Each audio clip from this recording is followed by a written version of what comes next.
And a welcome here to Wake Up Call with Dan Tortora, where sports truly meets that thing called life. We appreciate you being here every Monday through Friday from 9 a.m. to 11 a.m. Eastern Time.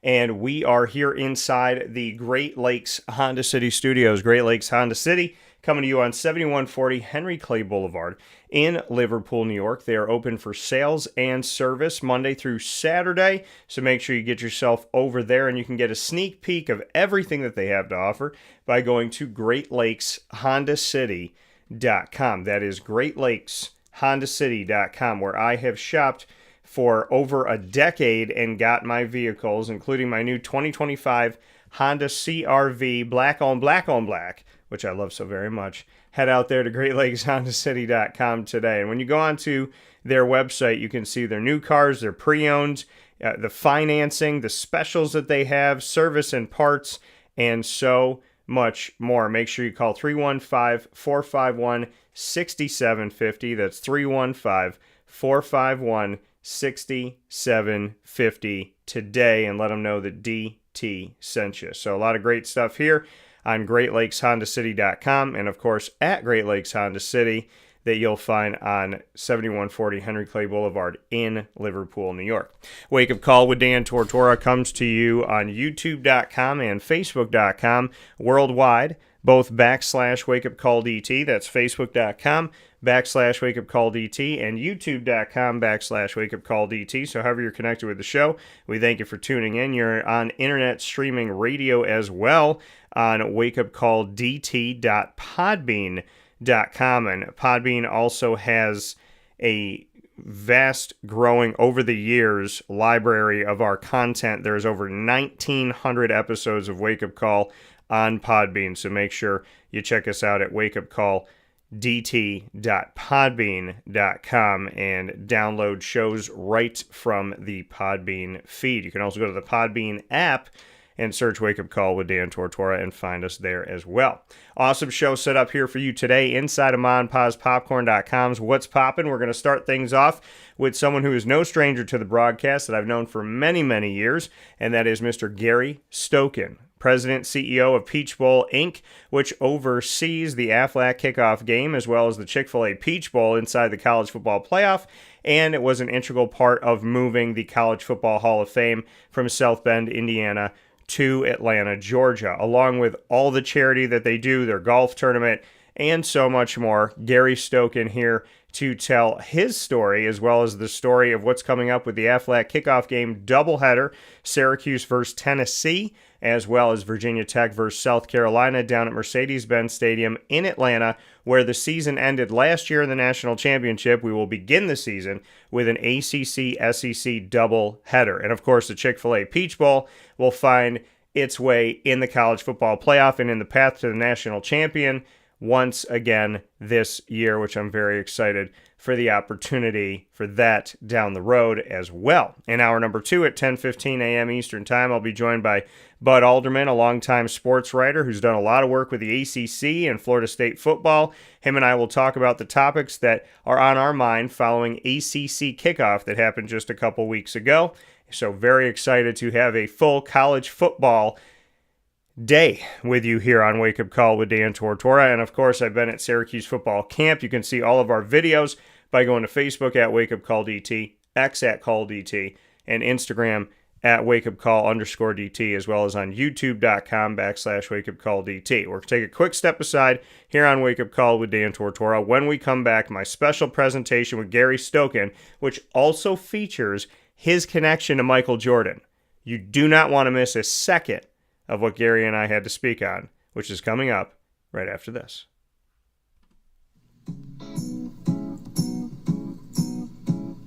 In these unique times, there are those in our community that give us a sense of normalcy and positivity. Pizza Man on 50 Oswego Street in Baldwinsville has been here for you for over 35 years and is here now.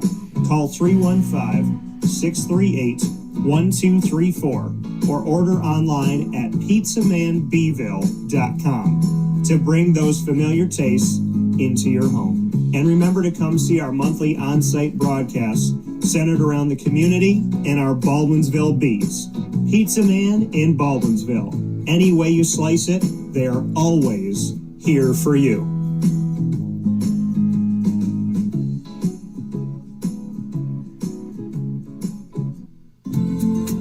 Looking for your next ride?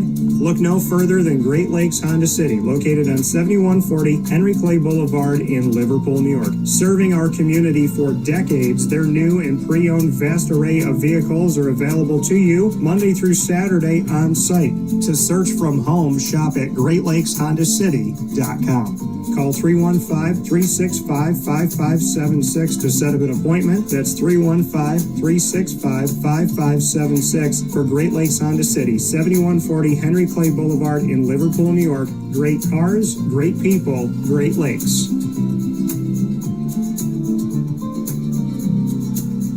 All right, you need to come out here and get yourself the Brooklyn Pickle. I was talking about this with one of my buddies. I was like, yo, there's no better sandwich in the state of New York than the Brooklyn Pickle. And now that I found out that they're going down to North Carolina, we are taking over your taste buds everywhere you are, wherever you're going to be. You need to get yourself out to the Brooklyn Pickle. Pinehurst, you just realized that you found yourself the best sandwich shop that you're ever going to have. This is a glorious moment. It's a blessing to your community. You're welcome. Brooklyn in the house, baby. Go over to the Brooklyn Pickle. You already know what it is. You heard the man. Head to Brooklyn Pickle Pinehurst on 1788 Old Morgantown Road in Southern Pines, North Carolina.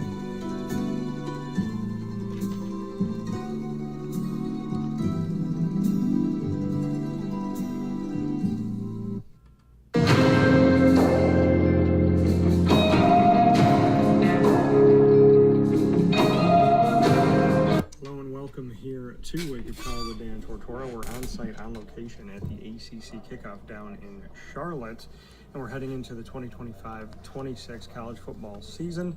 And as always, I have here with me, but not picture in picture, you can actually do this and say hi to Gary Stokan, President and CEO of Peach Bowl, Inc., that oversees the Chick-fil-A Peach Bowl as well as the Aflac Kickoff Game. And we have games for the Aflac Kickoff side of things this season with two games going on, Syracuse, Tennessee, and Virginia Tech in South Carolina. So first and foremost, Gary, thanks for being here.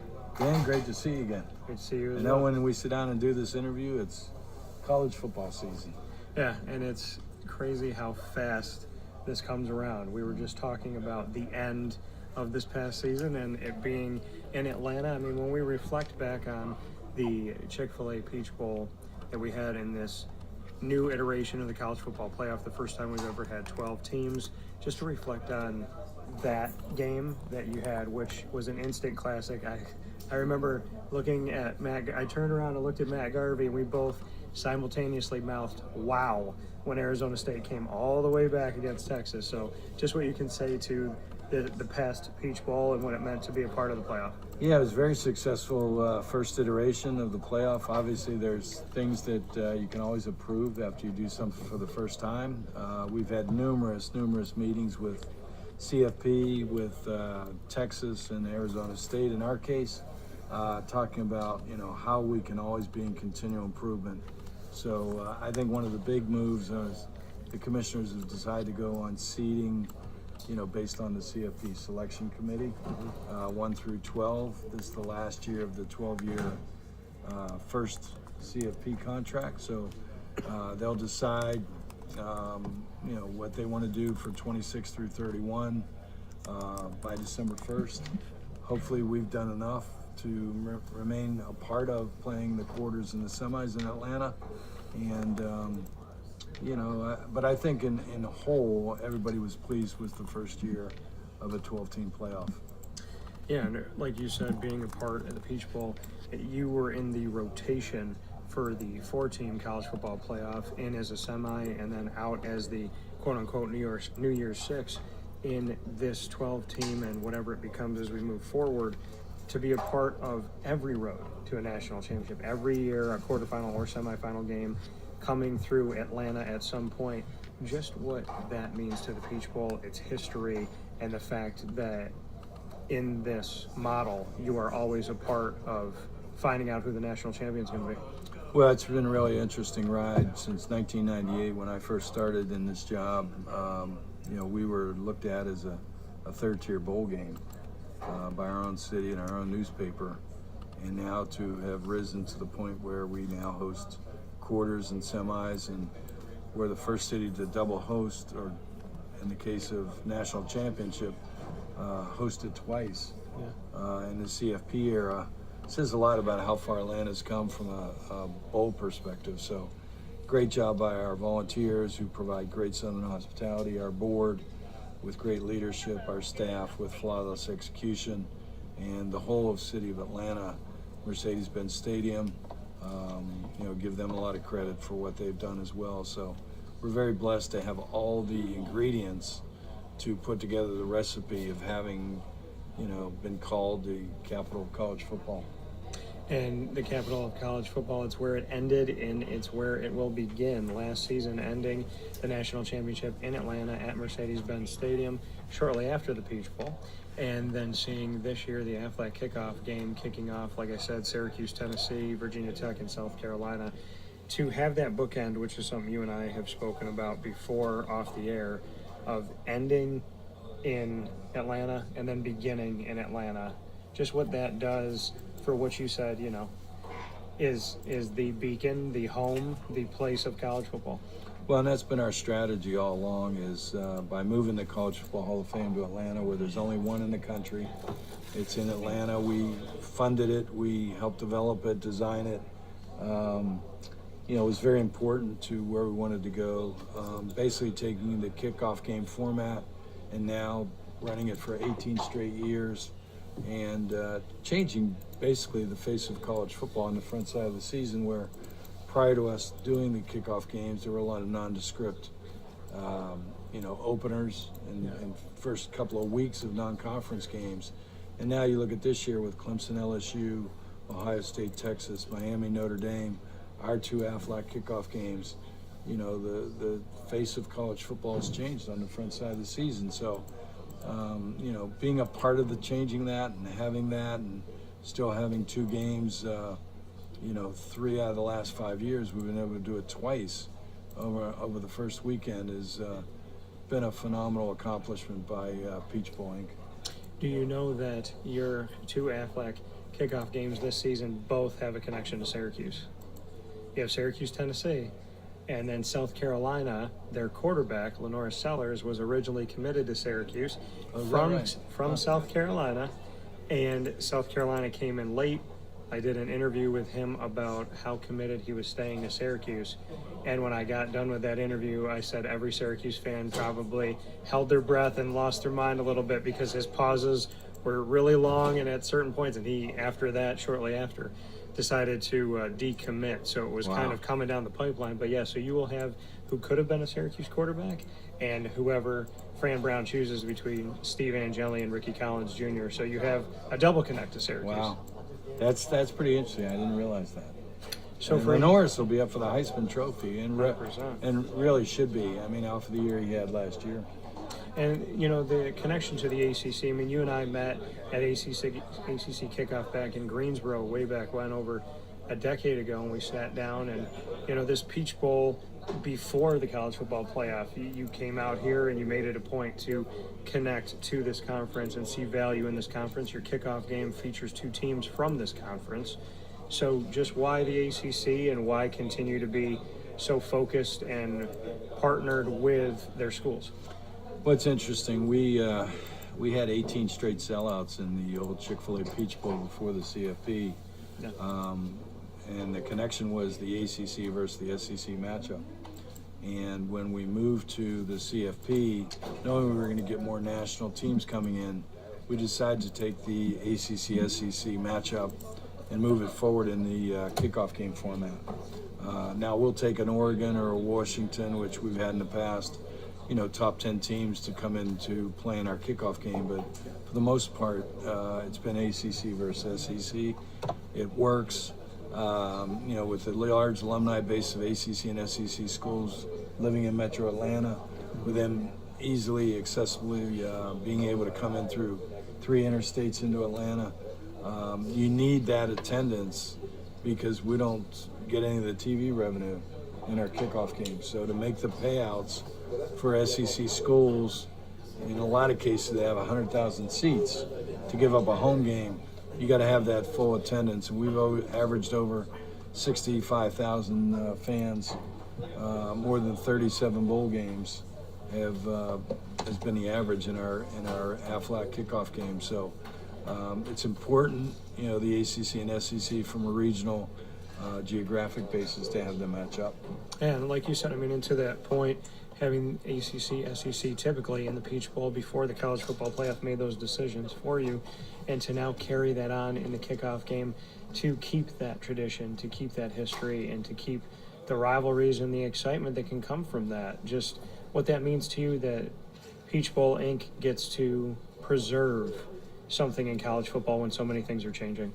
Yeah, we're one of the constants is having this kickoff game for 18 straight years, I mentioned, and selling out for the most part, and then also having on the backside the Chick-fil-A Peach Bowl be now such a big part of the CFP, where, just this past year hosting a quarter of the national championship and this year hosting the semifinal game.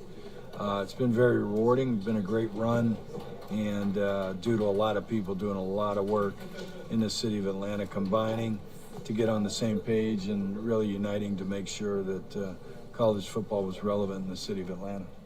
And and to what we have to look forward to and to the excitement of what's to come, you made mention of the fact that the college football playoff is getting toward the end of their current agreement, and there is talk about where to go from here. Do they expand? Do they go from 12 to 14 to 16? 16 seems to be the conversation right now. What are your thoughts as one of the bowls that is in the path to a national championship? If they were to say, hey, we're going to add another bowl, we're going to add 2 other bowls to this whole plan, just what your thoughts are on that? It'll be interesting to see. They have to make a decision by December 1st for ESPN's purposes, and then once they do that, then they'll negotiate with the title sponsors like Chick-fil-A in our case to get their revenue back from what they paid the CFP for the rights to broadcast the games. And then in parallel to that, the CFP will come and negotiate the 6-year contracts with the bowl games. So we don't have a lot to say in whether they stay at 12, go to 14, go to 16, but we hope we've done enough good work that we can remain in our position to host quarters and semis. Well, and I wouldn't see how that wouldn't be the case with putting on such amazing games in a wonderful venue at Mercedes-Benz Stadium in a city that has so many direct flights, including one from my hometown of Syracuse, New York.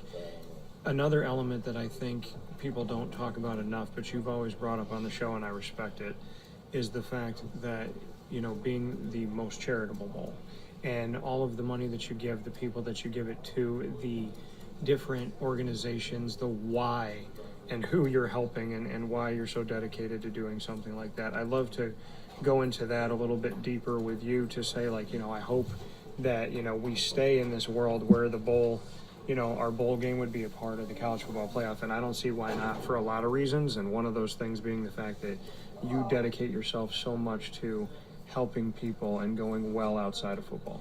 Well, it's very important to us. It's part of our mission. We were created back in 1968 as the first bowl for charity, to give back to charity. We're the 9th oldest bowl game in the country, and we've kept that part of our mission to become the most charitable bowl organization in the country.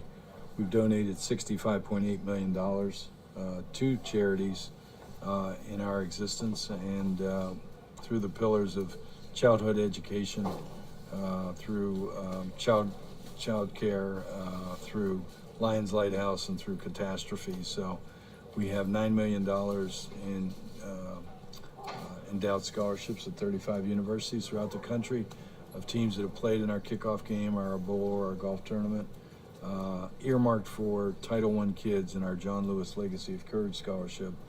So some of these kids are the first kids in their families that are matriculating to college football or to college to get their education. So we're changing communities that way.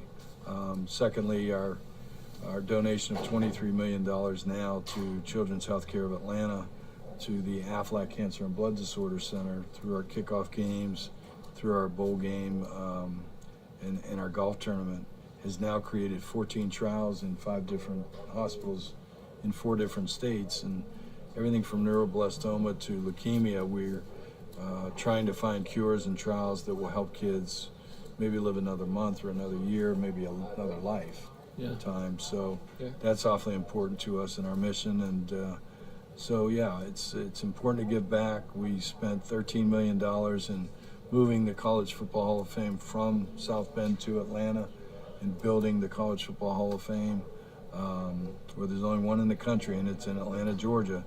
And so we've given back to college football in a lot of ways, but we've given back in our communities. Our golf tournament, we give $300,000 away to the coaches that play in our golf tournament, to their charities and foundations. So we're involved not only in Atlanta and Georgia, but in communities throughout the country that have participated in some form or fashion in our golf tournament, our kickoff game, or our bowl game.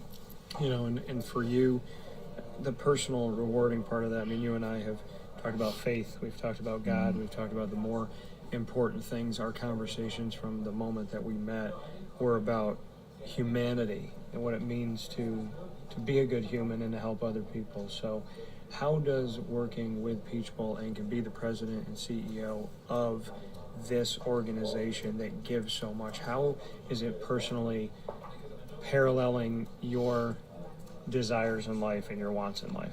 Yeah, I think I was, out of my childhood, I was always taught by my mom and dad, it's always better to give than receive. And, you know, I've brought that to the business world, whereas I'd love to, you know, be as successful as an Arthur Blank, to be able to give as much money as he's donated back, which is incredible on his part. But if I can use, in my philosophy of life is, you know, God's gift to you is life, and your present to him is maximizing the God-given talents he's blessed you with. So if I can use my relationships, my business acumen to create events or create donations out of those events to give back, you know, that's fulfilling for me, but also, you know, part of what my gift back is to God, that hopefully, humbly, I've, you know, used his gifts and used the opportunities, the relationships that he's blessed me with in life to be able to give back, to make things better, and use college football for the greater good. How has God challenged you and brought out the best in you via adversity? Oh man, you know, I've been in jobs that whether it's having Michael Jordan ready to sign with Adidas and not getting that done from a business side because some higher ups didn't give me the money to sign him, to you know, having signing a college scholarship or committing to a college and then being over recruited because they found somebody better late and losing that opportunity. There have been a lot of personal challenge playing athletics and sports, as well as coaching, and as well as in my business life, of losing jobs or losing opportunities that, you know, have created a lot of character by fighting through a lot of tough times that maybe you thought you should have received this, or you should have had that opportunity, or, you know, why did God do that? And, you know, I think that's one of the things that I'm most proud of is, you know, through 47 years of business, that I've had the opportunity to have some huge successes and huge accomplishments, but also to feel the sting of a loss, and whether it's been a job or an opportunity or whatever it might be, and that builds character. You know, I'm afraid that's what we're losing a little bit with college athletics, with so many transfers and people not getting what they want to start maybe, and running from competition. You know, I have a acumen that I use in life, a couple of them. One is, you know, I always try and maintain MAPS, balance in life, and MAPS is, you know, mental, attitude, physical, and spiritual. MAPS, roadway to get to where I want to get to keep a balance in life, or ROCKS, which is relationships, opportunities, competitiveness, and strength, and strategic. I look at every opportunity and, okay, what's the relationship with this? What's the opportunity? is it strategic, and are we being competitive? And then AIM, asset integrated management. Am I taking assets that we have and integrating them into a management plan that's going to lead to the goals that we've established? So I'm an old coach, so I like acronyms, and that's how I've developed different ways of working in my life. No, and I definitely respect it and appreciate it. I want to go back to something that you just threw in there real soft, and it was like an anvil when you said it was working at Adidas and them not giving me enough money to sign Michael Jordan. Yeah. Can you bring me into this? Yeah, I was, when I got out of coaching, I had the opportunity to work for Adidas and, signed Mike Krzyzewski to an Adidas contract. So I had the greatest college coach that had ever coached. I signed Herschel Walker to an Adidas contract, so I had the best college football player ever. And, I had played basketball at NC State, and so I was living in Raleigh, and Michael Jordan liked Adidas, and he and Buzz Peterson were roommates, and I took care of him with Adidas, and he couldn't wear them in a game because Dean Smith was under a Converse contract, and rightfully so. And but when time came for him to graduate and go to the Olympics, I gave Michael the first $100 pair of basketball shoes in America.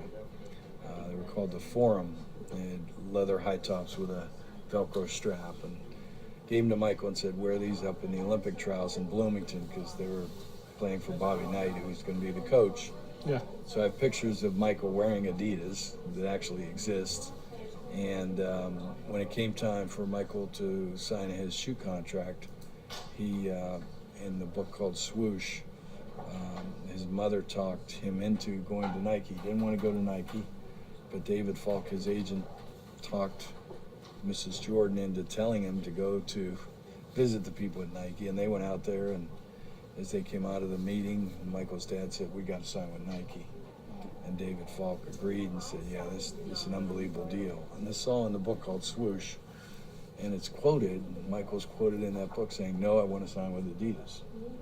So Michael was 23, I guess. I was about 28 or 29. He always called me Mr. Stokan. I got letters from him, Mr. Stokan, thanks for the shoes, blah, blah, blah. And he called me and said, Mr. Stokan, can you meet? And so we met on Franklin Street in Chapel Hill across from Four Corners restaurant there. And he looked at me and he says, Mr. Stokan, I love you. You've been great to me and my family, because I took care of him with Adidas products. He said, I love Adidas products. If you can just get close on the shoe deal, the apparel deal, the annuity, you don't have to beat Nike. If you just get close, I'll sign with Adidas, because you've been really great to me. So I wrote up a 3-page marketing campaign and sent it to Herzegovina, West Germany, because the wall was still up at the time. And that's where Adidas is headquartered. And the Europeans came back to me and said they didn't have that kind of money to put in the U.S. market. In the book Shoe Dogs, which is Phil Knight's book, Phil Knight talks about how Nike was in the red at the time. In 83, 84, they were close to bankruptcy because he couldn't find a bank to fund them. And so the Europeans don't give me the money. It was $2.5 million to sign Michael. Michael signs with Nike. He sells $126 million of Air Jordan products his rookie year with the Bulls. Puts Nike in the black from being in bankruptcy. Because if we sign Michael, there may not be a Nike. Nike could have gone out of business. And so he sold $126 million, puts Nike in the black, and now his own brand is worth $7 billion. That next year, I take my family to vacation to the Bahamas, and we're in the Atlantis walking through the casino and going to the restaurant. Through the casino, you got to walk through, and to the left there's a jewelry shop, a cigar shop, and a clothing shop. Yeah. And my daughters were 10 and 7 at the time, and my wife and I were walking through, and my daughter says, there's Michael Jordan over there. He was coming out of the cigar shop, and he had Ahmad Rashad, Charles Barkley, and Charles Oakley with him, because Michael used to run his golf tournament down in the Bahamas. So I said, yeah, that's Michael. Come on, we'll walk over. We walked over, and he sees me, and he says, gee, come here. And he puts me in a headlock. And he looks at my daughter, and he says, your dad is the hardest working white man in sports.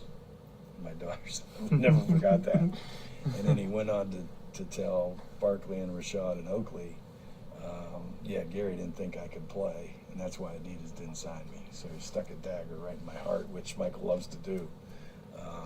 So, yeah, that was the biggest business disappointment I've had in my career. But I learned from it that if you believe in something and you've put in the work, that you have to go to the nth degree and not let people, turn you down. I was 28, 29. I was young, and I didn't forcefully, push the envelope, so to speak. Okay. And I should have.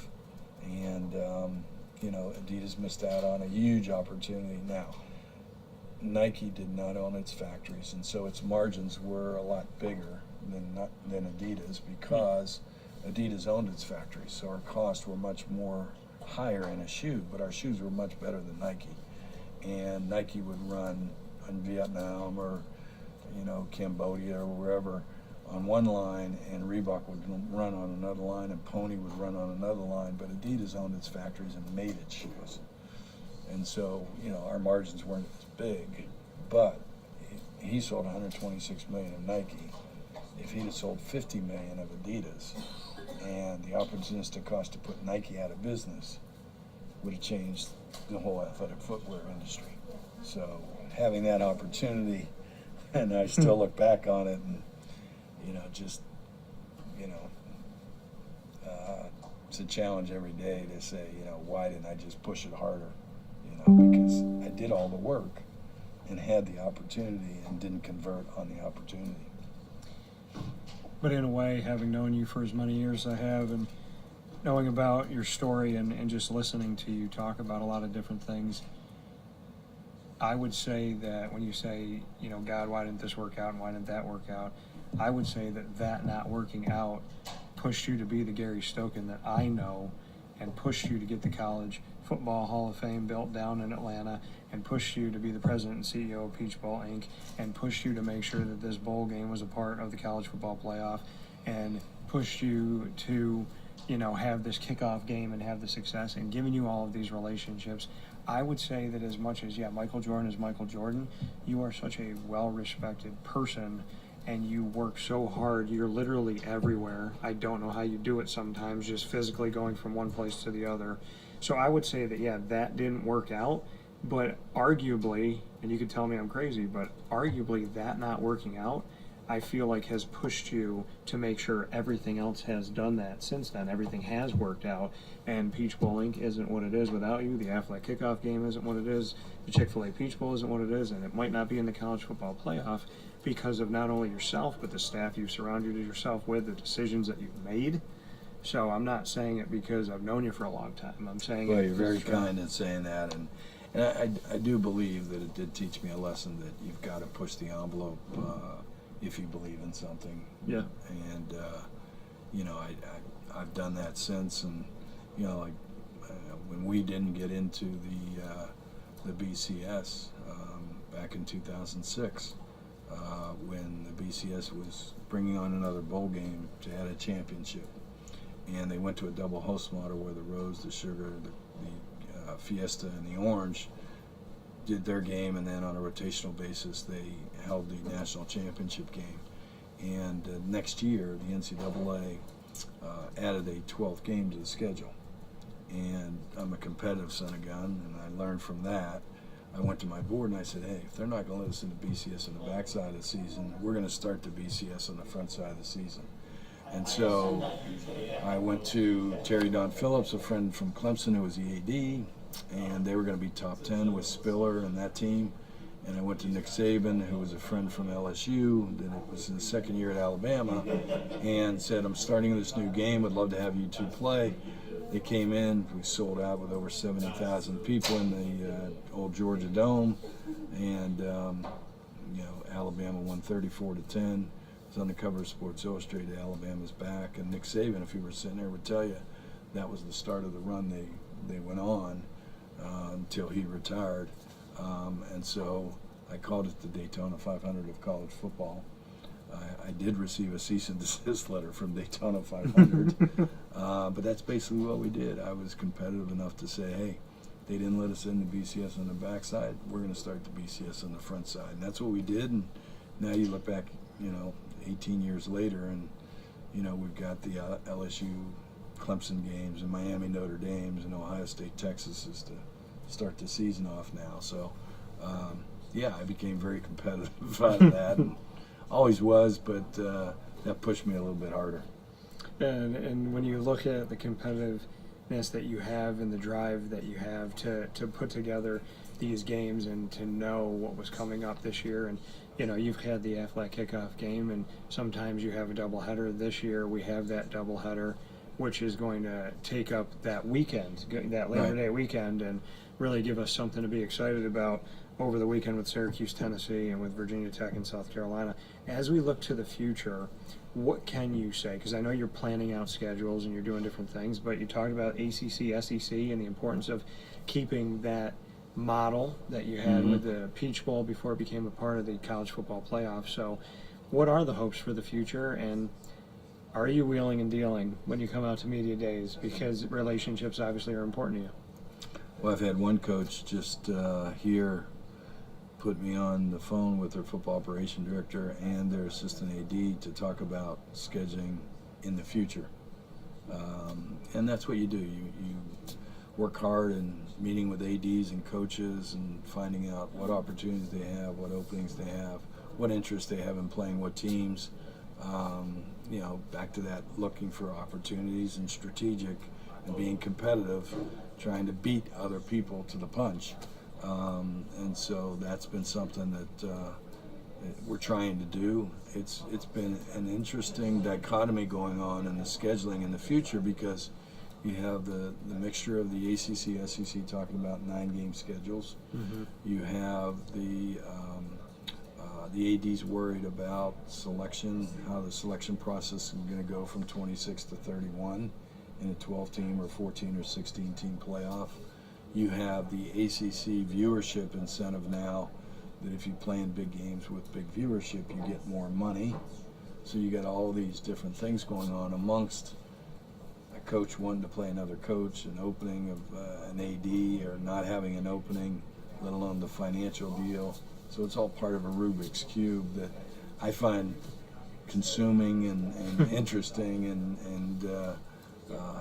challenging, which I really like a challenge, because when you can pull it off, it's just really cool to see everything come to fruition when you try and plan something. So we've been very blessed to do it 18 straight years, and that's the goal, to continue it. But there are some facets out there that could play a big role in whether we can or not.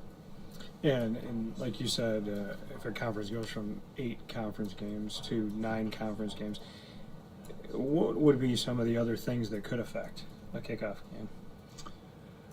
I think you got the, what does the playoff look like? Is it 4-4-2-2-1? Is it 5-11? That's going to have some impact on it. Obviously, the 8-9 games has a big role, because the inventory could shrink if they go to 9 games. Does the SEC and Big Ten, which was not talked about recently because they seem to be at loggerheads over the format, but the SEC Big Ten met, said, why don't we do a scheduling of football games? Does that come into play? So a lot of things going on. A lot of things going on right now that have to shake themselves out. But all we can do is work hard, look at the plan, talk to a lot of people, and see if we can stitch together a 26 game, a 27 game, a 28 game, before all this happens. Well, there's a lot of things to talk about, and I always enjoy our conversations, but I do want to make sure we get to rapid fire and put each other on the hot seat and have some fun with that.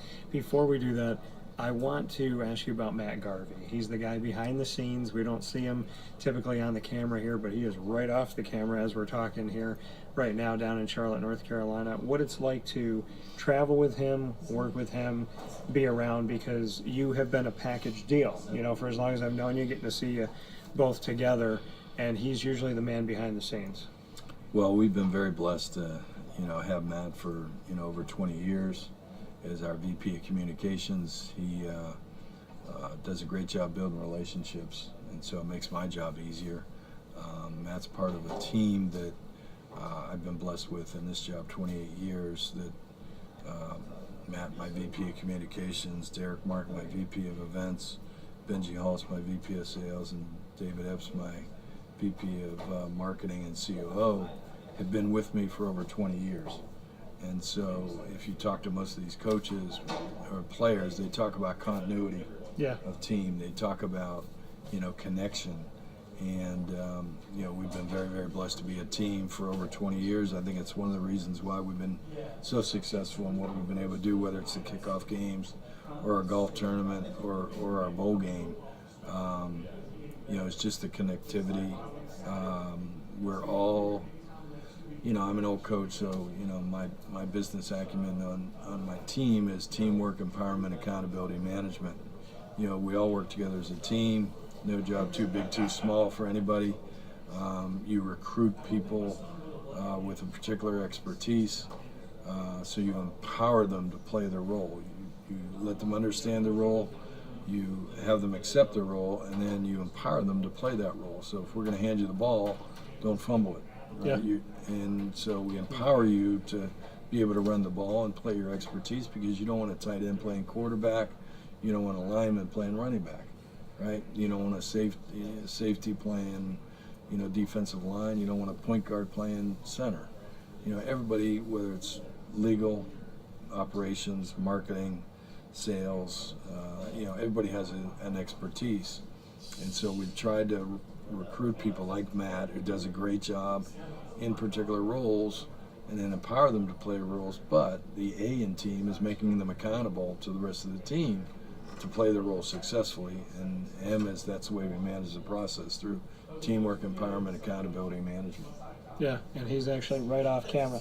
We just spoke about you, Matt. So, as the man that's typically off camera, literally, he's like right over there. So with that being said, let's play some rapid fire, put each other on the hot seat. Any topic, any question. We've known each other for a while, Mr. Stokan. What do you have for me? Who's going to win the ACC this year? You're going to put me right on that spot. So, I think... You've been sitting here listening to all the coaches. I know. I think Clemson... Miami, Florida State, and SMU are all places that I've circled. If I had to put my feet to the fire right now in this moment, I would say Clemson or SMU. But I think Florida State's going to have a pretty good year, and I think that Miami should not be overlooked. I just think that, I've known Rhett Lashley for a while. I know how hungry he is, and he's a good man, and he's a godly man. And obviously Dabo's a godly man. I sat here and asked him about God a few years ago. So I think the ACC is going to be fun, exciting, exhilarating. There's going to be some good games. And, if I had to pick right now, I'd probably say Clemson or SMU, but I think there's 4 in my head right now. And I think Louisville could do some good things too, and hopefully Syracuse can find a way to get through a really, really tough road schedule, so we'll see. Are you running for governor of New York? That was the most political answer I've heard. I said Clemson, SMU if I had to put my feet to the fire again. Okay, who's going to play in the Chick-fil-A Peach Bowl? Semifinal of the CFP. Who's going to win in a semifinal of the CFP? Ohio State. Wow. And, oh man, this is so tough. I feel like so many people are still really on Texas right now. I would say, and rightly so, I guess, but I'm going to say Ohio State and, oh man, give me Ohio State, Georgia. Give me Ohio State. Okay, a repeat of 2023. Yeah, give me Ohio State, Georgia. All right. Yeah. Well, SEC Big Ten. All right, I'm gonna hit you with a few. If I asked Matt Garvey to describe you in 3 words, what 3 words would he say? Like if he was talking to God, and God said, "All right, Matt, you're gonna decide if Gary gets in here. You got to tell me the 3 reasons why I should let him in." What would be those 3 things? So not words, reasons. I'll say. I'll give you 4 words. Okay. Pain in the ass. How's that? Good. Does that work, Matt? I don't have a comment on that. Okay. You and I talked about a lot of things. We've spoken about NIL, the transfer portal, the house settlement, and we've also talked about the fact that people don't wear the shoes of the brands that they're connected to. So, of everything going on in collegiate athletics right now, what is the thing that has bothered you the most about where the model is heading? That kids are not getting their degree. You know, everything I do is based on a goal and a mission, and the mission is to give kids an opportunity for a free education and then getting them a degree. And unfortunately, what I'm reading is 25% of the kids that are transferring more than once are not getting their degrees. Mm-hmm. I think we become very motivated by money, which is never good. That's our society. And I think kids are chasing money. The second thing I would say is that kids are not learning what being on a team means, in that they're not facing adversity and building character, because they're chasing money and they're chasing opportunity instead of learning and fighting and growing and developing character. If they're not a starter. Mm-hmm. You know, we're seeing so many kids, well, I'm not starting as a freshman, so I'm going to transfer, you know, and there's a whole trickle down to that by old high school coaches or hanger-ons or people connected to that family that are using the transfer portal to get that kid to not stay and fight through it and the adversity and grow in character by telling them to leave because you can go over here, the grass is greener, and go chase this money. Yeah. And I think, you know, in 4 years, 5 years, that's going to hurt, because the kid's not going to have that money coming in, and he's going to have to pick up a lunch bill and go to work every day and make $50,000. With no education. No degree. No degree. One final question from the both of us. It's got to be non-sports related. You get to ask the first one. Oh boy.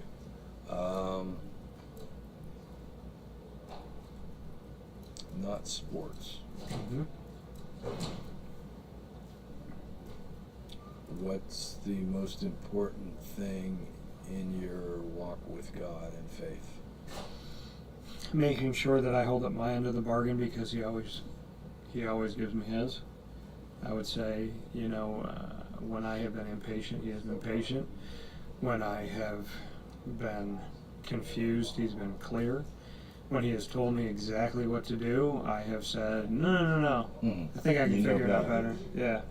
So I would say the most important and most challenging thing is that in my walk with God, I have to listen more, know why he brought me through what he brought me through. Knowledge and wisdom are not meant to be old trinkets that you put in the closet, but they're supposed to be used. And so I would say learn from my experiences, understand that he knows better. And I say 2 prayers all the time. One of them being, God, please guide me toward you and guard me from everything that is not you. And the second thing is your will over my want. So even if I want it, if it's not the right thing for me, don't let me have it. That's powerful. I like that. Thank you. My final question for you is a 2-parter. What is your greatest achievement with God? Like, you're standing on the mountain with God. What is that moment in your life? And secondly, how would you describe our friendship to someone who didn't know either one of us? Well, I'll do the second one first. The friendship is based on a relationship that was created out of mutual respect and faithfulness. The first part of it would be that I have, in my personal philosophy of God's gift to you is life, and you're present to Him as maximizing your God-given talents that He's blessed you with. That I have, whether successfully or not is up to Him, not me, for the most part, walked as a positive influence as a husband, as a father, as a business leader, and a friend. I try to do so through, his blessings and again, maximizing his talents that He's blessed me with. Well, as I've told you before, and I love that answer, you gave me an opportunity and opened a door when I was at a place in my life where I was doing everything I possibly can, and I felt like people were not giving an opportunity, and you did. And you're one of those people that when I kept having doors slammed in my face, I said, but Gary's door is open, but the Peach Bowl's door is open, but this is a relationship, so instead of looking at all the closed ones, foster this one, take care of this one. And so I can literally go back to that chair I was sitting in next to you in Greensboro and say, this guy opened a door, he gave you a chance, he gave you an opportunity, and he's one of the only people that you feel like is seeing you for who you are at that time. And I love you for that. I love you for letting somebody who was trying to build their own brand and do their own thing and do it for the right reasons and create and was giving everything to this day the same, to see that human being and to trust that I was who I said I was. And I will never forget that. It's people like you that I could call my mom and my dad up and say, I got good news today, I got an open door today, I'm going to walk through it and I'm going to use this to open another door and do something else, and then I'm going to open a door for somebody. So you're one of the people that believed in me a long time ago, and I will never ever forget that. Well, I appreciate that, but you deserve all the credit. You've impressed me with just as I stood in and listened to every coach today, there wasn't more astute, relevant questions asked by anybody in this auditorium here, or this room, to the coaches than came from Dan Tortora. And I've admired seeing you grow over the years in your profession, and I know you're very successful back in New York, and it's a shame we don't get a chance to hear you and listen to you as much down in the South, but I'm glad you're doing what you're doing. I think you should appreciate what you've accomplished, and I hope you're on to bigger and better things as you grow in your walk with God and walk in your career as well. Well, I thank you for that, and I pray the same for you. And because we are on the internet with audio and video, they can get us down there in the South, and we're doing a lot down there. Right. Florida is a second home of mine, and so not too far away, and did a lot of work in Jacksonville, which is obviously not that far from Savannah and Atlanta and whatnot. So, it's always a pleasure and it's always an honor. And for all the kind words you say, I would say to God, take whatever Gary said, times it by 100. That's what I see you as a human being. And also Matt Garvey, even though he doesn't, he stays in the background. I think Matt, Matt, I did say this. There's things in college sports and professional everything that I will not forget. Over 20 years of broadcasting, and I remember key moments. And one of the moments was Arizona State, Texas, in the Peach Bowl this past year, Chick-fil-A Peach Bowl, when I turned and you turned at the same time, and we both looked dead eyes and we went, wow. And I will never forget that. And I was like, you know what I thought in that moment? That's a guy who really appreciates and still loves the game, loves the sport. He's not just sitting here going, it's a job. Like, granted, you're busy, you got a lot of stuff going on, but he was enjoying the moment like a fan, and those are the people that I love working with. Well, like I always tell our guys, enjoy the journey, because you don't know whether God gives you another second, minute, hour of life on this earth. So True. enjoy what you do, and Matt's perfect example of that. He enjoys what he does, and it shows because he builds relationships and is very successful because of the way he goes about his business. So thanks for having us, Dan. Always great to be with you. Thank you. All right. Chick-fil-A Peach Bowl, Aflac Kickoff Game. At the beginning of the season, you got somewhere to be. At the end of the season, you got somewhere to be. And the semifinal will help us decide who is going to be playing in half of that national championship this season. For Gary Stokan and myself, Dan Tortora, from the Travel Great Lakes Honda City Studios, have a great day. And as always, God bless. No stress. Do your best. We'll talk to you soon.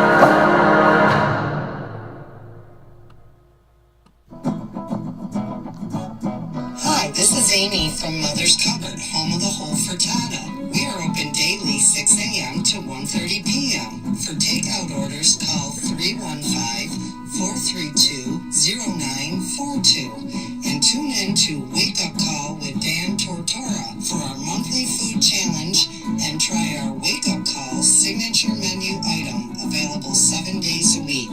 Here at Mother's Cupboard, we are Central New York, and it's our honor to serve you. Ma and Pa's Kettle Corn and Popcorn Factory remind us that every day is worth celebrating at 201 7th North Street in Liverpool, New York. Open Monday through Saturday in-store and always online at maandpaspopcorn.com. Serving our Central New York community and beyond, order anywhere, anytime at maandpaspopcorn.com. Stop in to get a tin at Ma and Pa's on 201 7th North Street in Liverpool, New York to get your half-price refills for the rest of your life. Come to Ma and Pa's for your holiday gift giving for family, friends, employees, and clients. And remember, for fundraising and events, to call 315-450-6272. That's 315-450-6272. Ma and Pa's Kettle Corn and Popcorn Factory. How corny are you? This is Jim Sikowski, owner-operator of Chick-fil-A Cicero, 7916 Brewerton Road in Cicero, right in front of the Home Depot. I had a deep feeling that God wanted me to do something bigger with my life and to help people, help others. I kept putting Chick-fil-A in my life, and I realized as I was going through the franchise selection process that positively impacting the lives of others was really core to what we do here at Chick-fil-A. First of all, it starts with the food. The food is brought in fresh daily, and we bring in local produce. We prepare to order in the kitchen. We hand bread our chicken. We hand spin our milkshakes. It's great food. It doesn't taste like fast food. I think the second thing is the way people feel when they come in a Chick-fil-A restaurant. It's different. We try to treat people with intentional kindness here, which is very different and deeper than good customer service. And so I think it feels remarkable for most people to come in a Chick-fil-A restaurant. And then lastly, the impact that we try to have in the community is very different. It's a big part of the expectation of every operator of a Chick-fil-A restaurant is that they're actively engaged in their community, they're a leader in the community, and they're making a difference. When they realize that what we're striving to do is to shine a little light in their life, that's a very, very different experience than you will have in any other quick service restaurant. And it's that remarkable experience that I think people will emotionally connect with.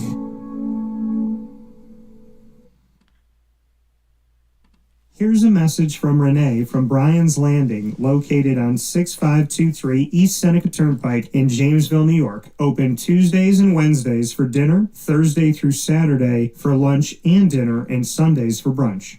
It's a lot like the way that my mom and dad ran their restaurant. We have put in place a lot of people that are family to us, very similar to how my dad hired people that were family to him. And then the tradition I'm carrying on is a lot of the items that are on our menu are my dad's. And he taught our chefs how to recreate his dishes. So I think that Tommy McInerney, who our executive chef is, to him it is an art. And I think that when he does create a dish, it's not just about making the food taste delicious, which is definitely our priority, but it's an art to him, and it's almost like his canvas on a plate where he just wants the colors to look great, and people love it because he takes pride in that. And Brian and I appreciate that. We want it to obviously look good and taste good.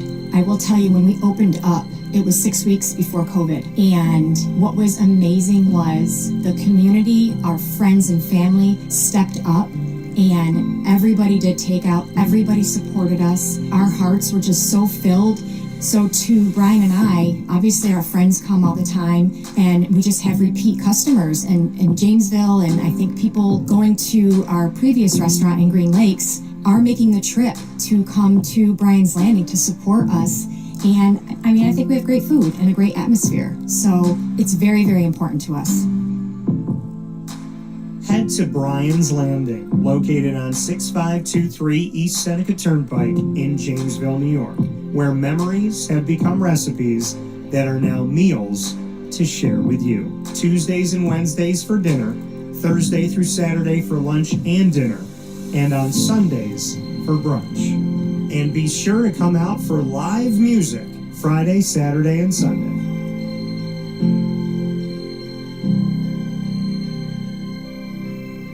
Life gets busy, and sometimes that means us running around. So Canine Camp Dog Daycare offers you an opportunity to give your dog a place to stay while you take care of what you need to throughout the day. Canine Camp Dog Daycare is located on 228 Old Bridge Street in East Syracuse, New York. You can see it from the highway, and it's just off of Erie Boulevard across from BJ's Wholesale Club. Call 315-437-7110. That's 315-437-7110 to schedule an appointment to bring your dog in and tour the facility. Appointments are Monday through Thursday after 6:30, where you and your dog can see everything that Canine Camp Dog Daycare has to offer, including a self-serve dog wash and a retail store filled with all of your dog's wants and needs, including food, treats, harnesses, leashes, and more, making Canine Camp Dog Daycare your one-stop shop for your furry-loving friend. Right, Lily?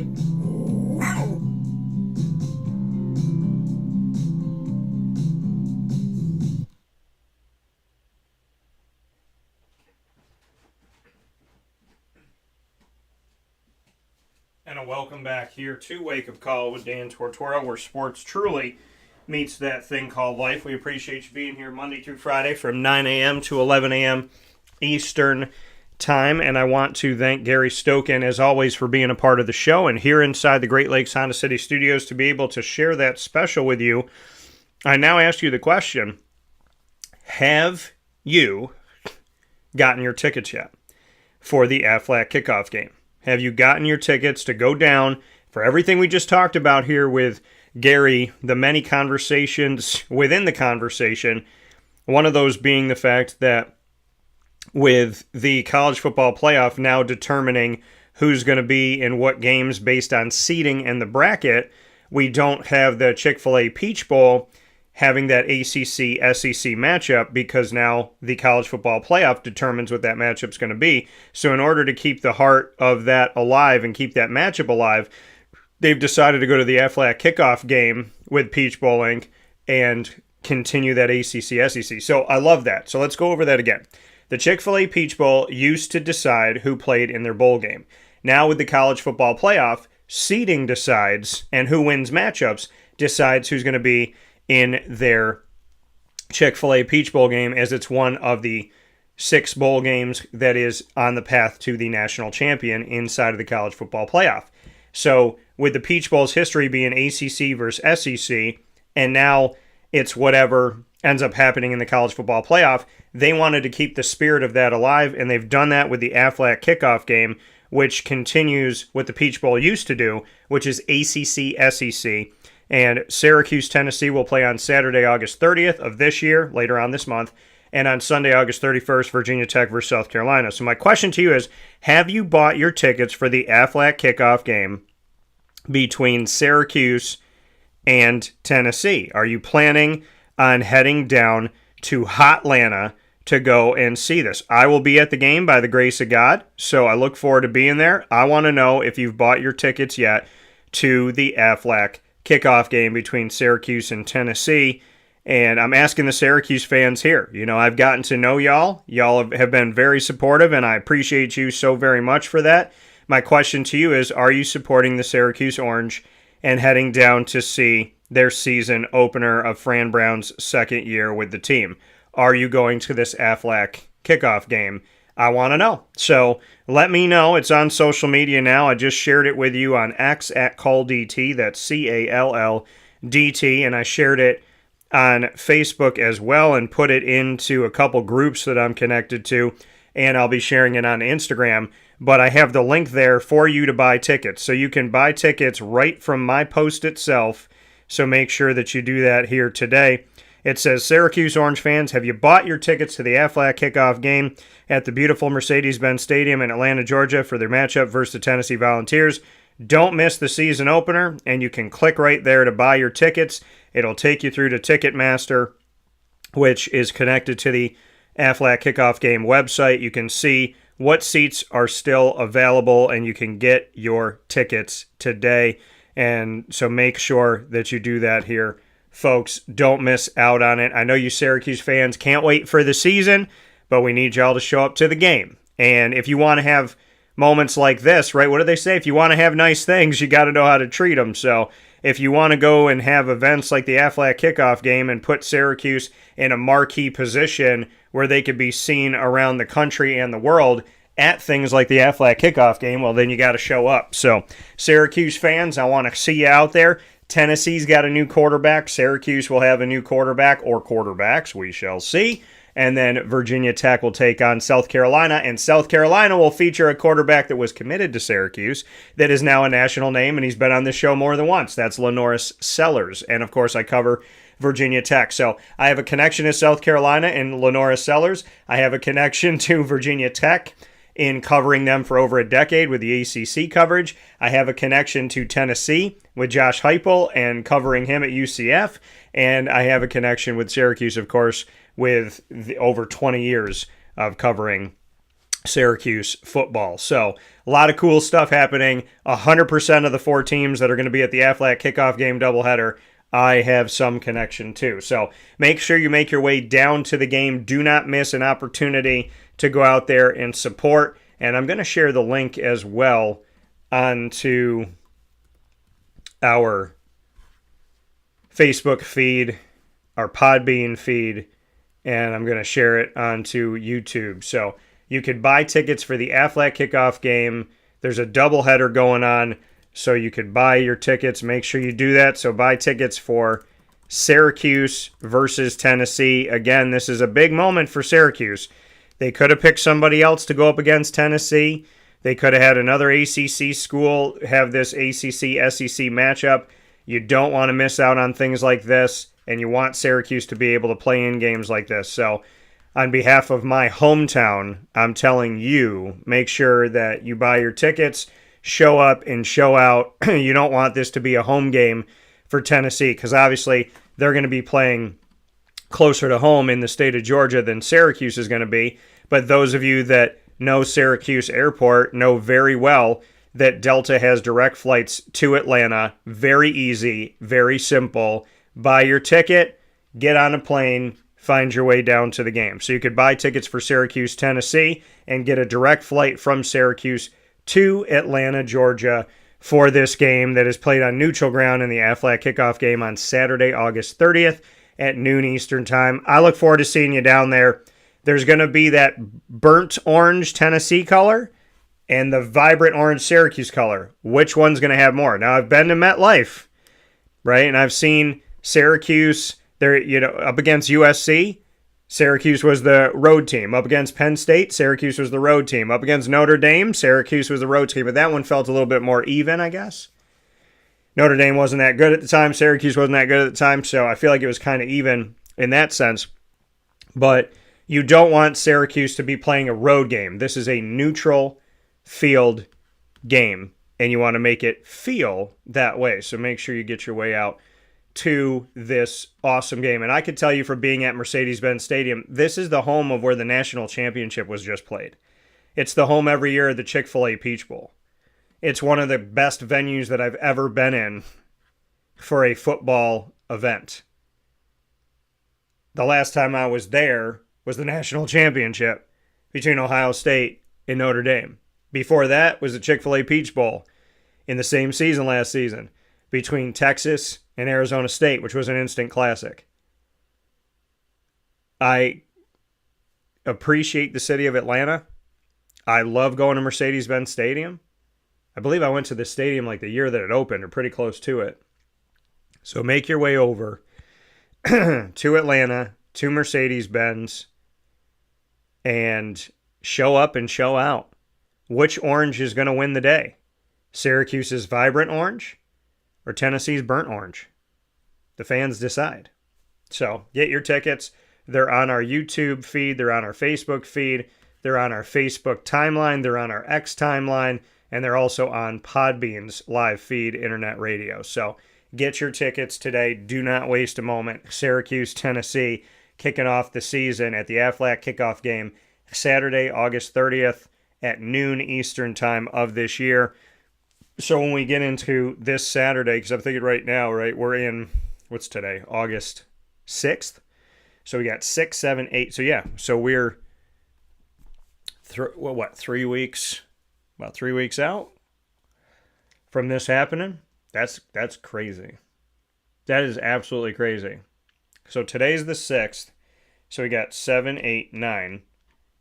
And then the 30th. Yeah, we're going to be, as of this Saturday, we'll be 3 weeks out from Syracuse's first game. So get your tickets today. They are on sale and they are available, and you have no excuses because I have sent you the link. And I want to see Syracuse fans show up down south because you gotta, right? You know Tennessee's going to show up. You know Tennessee's going to be excited. You know they're going to be vibrant. So I want to see what this looks like. And I want to see which orange wins the day on the field. And I want to see which orange wins in the seats in the stands. And if you've never been to Mercedes-Benz Stadium, again, beautiful, beautiful stadium. Awesome experience. And I would suggest that you get out to Mercedes-Benz at least once in your lifetime. And why not do it for the Aflac Kickoff Game double header with Syracuse going up against Tennessee on August 30th and Virginia Tech going up against South Carolina on August 31st. It's ACC, SEC matchups. We got the Syracuse game on Saturday, August 30th at noon.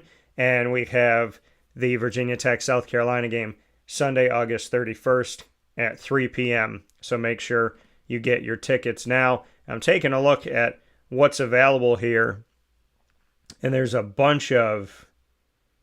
Okay, all right. So there's not a ton... There's been a high volume of tickets bought for Virginia Tech and South Carolina because some sections are completely unavailable. Some sections are becoming unavailable.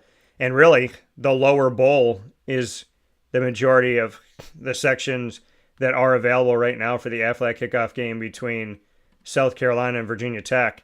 And then when I take a look at Syracuse and Tennessee, what's available here for Syracuse and Tennessee, I want to see what sections here. Yeah, so they still have some upper deck seating that's available, and then they have closer to the field.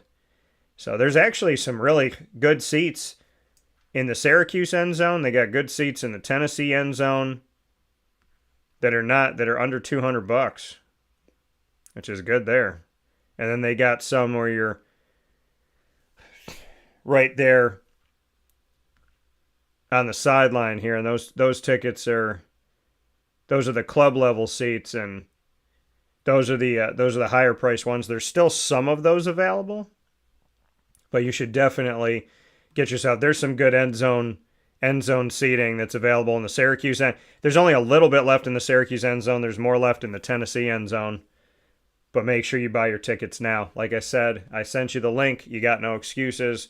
Let's all go out to Georgia and have some fun together. And I look forward to seeing you down there. With that being said, we are going to take a step aside. When we come back, Bud Alderman's going to be joining me for ACC Kickoff Talk and ACC Football Talk, as him and I were both on site in Charlotte at the ACC Kickoff for all 3 days and all 17 football member schools, as well as hearing from the commissioner, Jim Phillips. So Bud Alderman joins me right after this fast break inside the Great Lakes Honda City Studios. Stay with us.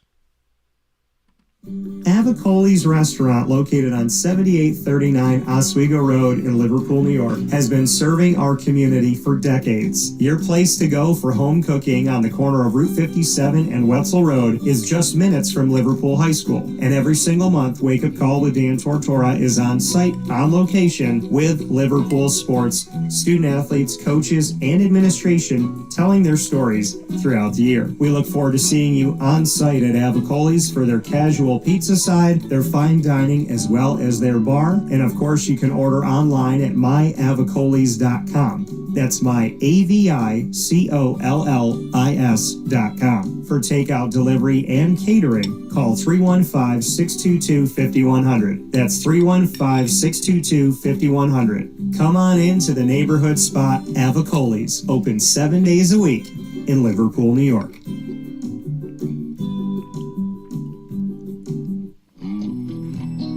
K9 Campground Dog Boarding is your home away from home for your furry-loving friends. Open 7 days a week with drop-off and pickup times in the morning and later on in the day and early evening. K9 Campground Dog Boarding is the spot to trust with your dog for short and long-term stays. Call 315-299-4013 for more information. That's 315-299-4013, and go to k9campground.com as well. That's the number 9, KAMP ground.com, where you will find all of the information on their different cabins, which include the classic cabin, executive cabin, grand cabin, and luxury cabin. K9 Campground Dog Boarding, where your dog will have indoor and outdoor areas as well as their own private cabin for any size, any breed, as well as dogs with different needs. Dog parents and dogs alike choose K9 Campground Dog Boarding. Isn't that right, Lily?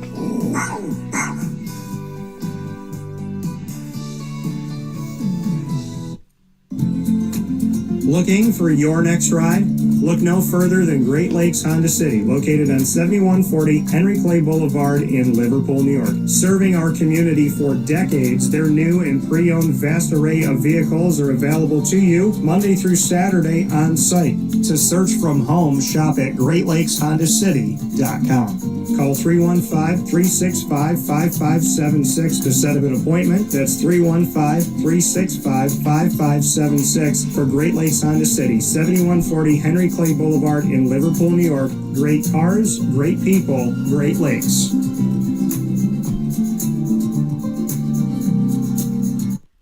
And a welcome back here to Wake Up Call with Dan Tortora, where sports truly meets that thing called life. We are inside the Great Lakes Honda City Studios. Make sure you make it over to Great Lakes Honda City today and every Monday through Saturday. And I cannot thank them enough for all that they've done for my family, for everything that we brought home. My mom has been connected to Great Lakes Honda City, my dad, myself, and I have been going there for over a decade. And so, I mean, the first car that I ever got, my mom got through Great Lakes Honda City, which was formerly known as Honda City of Liverpool. My dad's been going there for his Ridgelines, and of course, I love my Honda CR-V, and I've gotten so many different iterations of the Honda CR-V, but this one could be, see, the 1999 Honda CR-V, that's my first ever car, so I think I'm always going to love that in a special way. And the one I have now, the 2025 Honda CR-V, where they've changed the front, and it looks meaner, looks more manly, more rugged. I like it. So there's a lot of good stuff coming with this Honda that we have now. And the 2025 Honda CR-V, really, really awesome. And it's rivaling how I feel of the 1999 Honda, which is my all-time favorite. So make sure you go out to Great Lakes Honda City today. New and used vehicles you could buy and lease. All you got to do is head out there, let them know the DT sent you, and they'll get you started. So head out there today, go and see a fantastic team. Shout out to Elijah, Mark, as well as Malik and the entire team. I want to thank Malik for getting my sale all together and getting everything right. And I look forward to seeing you out at Great Lakes Honda City. You can find out more by going to greatlakeshondacity.com. So make sure you do that today. We got Bud coming up here in just a moment. We're looking to get his video started here on his side, and then we'll bring in Bud Alderman to speak with us, and he will be coming on momentarily. So we're looking forward to having Bud on the show here. But while we have a minute, I do want to get into what is coming up in college football. For those of you that are sitting here saying, Dan, I cannot believe it's back. I cannot believe we're in camp. You and me both. And we know that things are going to get started here early on, and that opening week of college football is going to be very, very eventful. On Saturday, August 23rd, we will have 5 games. Iowa State at Kansas State on ESPN, Idaho State at UNLV, Fresno State at Kansas on Fox, Sam Houston at Western Kentucky on CBS Sports Network, and Stanford at Hawaii on CBS at night at 7:30 p.m. Eastern Time. So we got an ACC school in that opening day, Saturday, August 23rd. Then we look at Thursday, August 28th, Stony Brook at San Diego State, Boise State at South Florida for the American Athletic, which is now the American. On ESPN, that game will be at 5:30 p.m. Eastern Time. You have Ohio at Rutgers, Lafayette at Bowling Green, East Carolina at NC State, which is interesting because the last time East Carolina played NC State was in a bowl game, and East Carolina won, and now they get to have, they literally get to have the grudge match and see if East Carolina can win again or if NC State can even the score here in the first game of this season. So their season ended with East Carolina beating NC State, and it's going to begin the next season with the two of them playing each other again. So that's really cool, and it's a nice in-state rivalry between the American and the ACC. We have Jacksonville State and UCF. Jacksonville State, who almost beat Florida State years ago and then beat Florida State right after that. And then UCF, who has had some glory days in recent history. So trying to see what's going on with UCF as they step forward here. And we're looking forward to having Bud here on the broadcast momentarily. So we're going to give it a second here and make sure we get him set. But to look at what's going on in the rest of this upcoming few days of college football, which we're talking about a little bit over 3 weeks or around 3 weeks' time, which is crazy that college football is already coming back. We have St. Francis at Louisiana Monroe. We have Delaware State at Delaware, Wyoming at Akron, Central Arkansas at Missouri, Elon at Duke, UT Martin at Oklahoma State, Buffalo at Minnesota, Stephen F. Austin at Houston, Alabama State at UAB, Nebraska at Cincinnati, Miami at Wisconsin. Friday, August 29th has a ton of games. And then, of course, on Saturday, August 30th, we have Syracuse at Tennessee. The Aflac Kickoff Game Part 1 will be at noon Eastern Time on ESPN. We have a rematch of Texas and Ohio State from the Goodyear Cotton Bowl Classic and College Football Playoff semifinal at noon Eastern Time as well on Fox. And then after that, on Saturday, August 31st, there's only 2 games.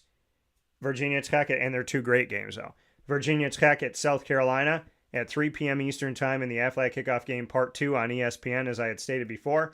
And Notre Dame at Miami. First game for Notre Dame, the Hurricanes. First game for the Canes, hosting the Irish. Awesome. 7:30 p.m. Eastern Time on ABC, so make sure you watch that. Monday, September 1st, all by itself, Bill Belichick's debut as a collegiate football head coach with North Carolina as they host TCU. That game is going to be in Chapel Hill at Kenan Stadium at 8 p.m. Eastern Time, Monday, September 1st, which is Labor Day on ESPN. So a lot of cool stuff coming up. I cannot wait for it. And at the same time, I can wait for it because I'm enjoying the summer. So want to make the most of the summer, have some fun with the summer, and then go on from here. So excited to see what's to come here, where sports truly meets that thing called life. So definitely looking forward to what's coming up here in college football. Cannot wait to see what's going to be happening in college football as we get closer and closer to this 2025 season. And of course, I have so much coming out with the ACC for my time at ACC Kickoff. And you're also going to see my conversations, my sit-down conversations with head coaches of the American, with student athletes of the American. There's a lot of stuff coming up, and you don't want to miss a moment of it. And that's all going to be happening on Wake Up Call with Dan Tortora. You can see it on our channels. We'll share on Facebook. The videos will be there at Wake Up Call DT. They'll be on X. We'll share those on X at Call DT. We'll share the information on Instagram at wakeupcall_DT. And of course on youtube.com/wakeupcallDT. So with that being said, and without further ado, we're going to see if we can sneak Bud into the broadcast here this morning. We may only be able to get audio. We were going to get him on video, but we're going to see if we can go ahead and at least pull him up on audio. So we'll see right now. Bud, can you hear us? And so we may not have Bud. Think we have Bud. We may not have Bud here. So we're working on getting Bud onto the broadcast here on Wake Up Call with Dan Tortora, and we're going to see if we can bring him on. So we'll check with him again. Bud, can you hear us? So yeah, so we don't have Bud right now on the show. We'll take a step aside for a fast break. When we spin back around, we will look to have Bud Alderman on the show, and we'll keep things going here where sports meets life on Wake Up Call with Dan Tortora. Stay with us. Avicoli's restaurant, located on 7839 Oswego Road in Liverpool, New York, has been serving our community for decades. Your place to go for home cooking on the corner of Route 57 and Wetzel Road is just minutes from Liverpool High School. And every single month, Wake Up Call with Dan Tortora is on site, on location, with Liverpool sports, student athletes, coaches, and administration telling their stories throughout the year. We look forward to seeing you on site at Avicoli's for their casual pizza side, their fine dining, as well as their bar. And of course, you can order online at myavicolis.com. That's myavicollis.com. For takeout, delivery, and catering, call 315-622-5100. That's 315-622-5100. Come on into the neighborhood spot, Avicoli's, open 7 days a week in Liverpool, New York.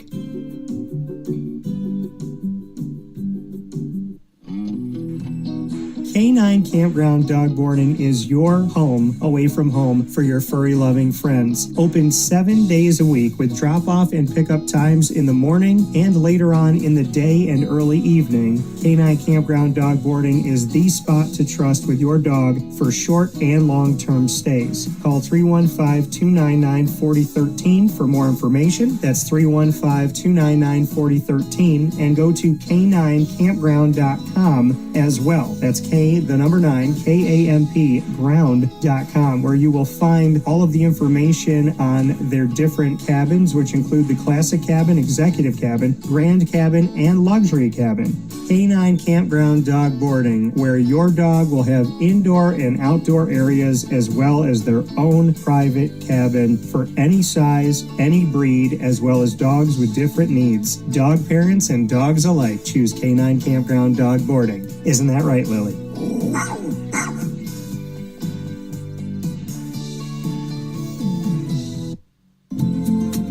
Looking for your next ride? Look no further than Great Lakes Honda City, located on 7140 Henry Clay Boulevard in Liverpool, New York. Serving our community for decades, their new and pre-owned vast array of vehicles are available to you Monday through Saturday on site. To search from home, shop at GreatLakesHondaCity.com. Call 315-365-5576 to set up an appointment. That's 315-365-5576 for Great Lakes Honda City, 7140 Henry Clay Boulevard in Liverpool, New York. Great cars, great people, Great Lakes.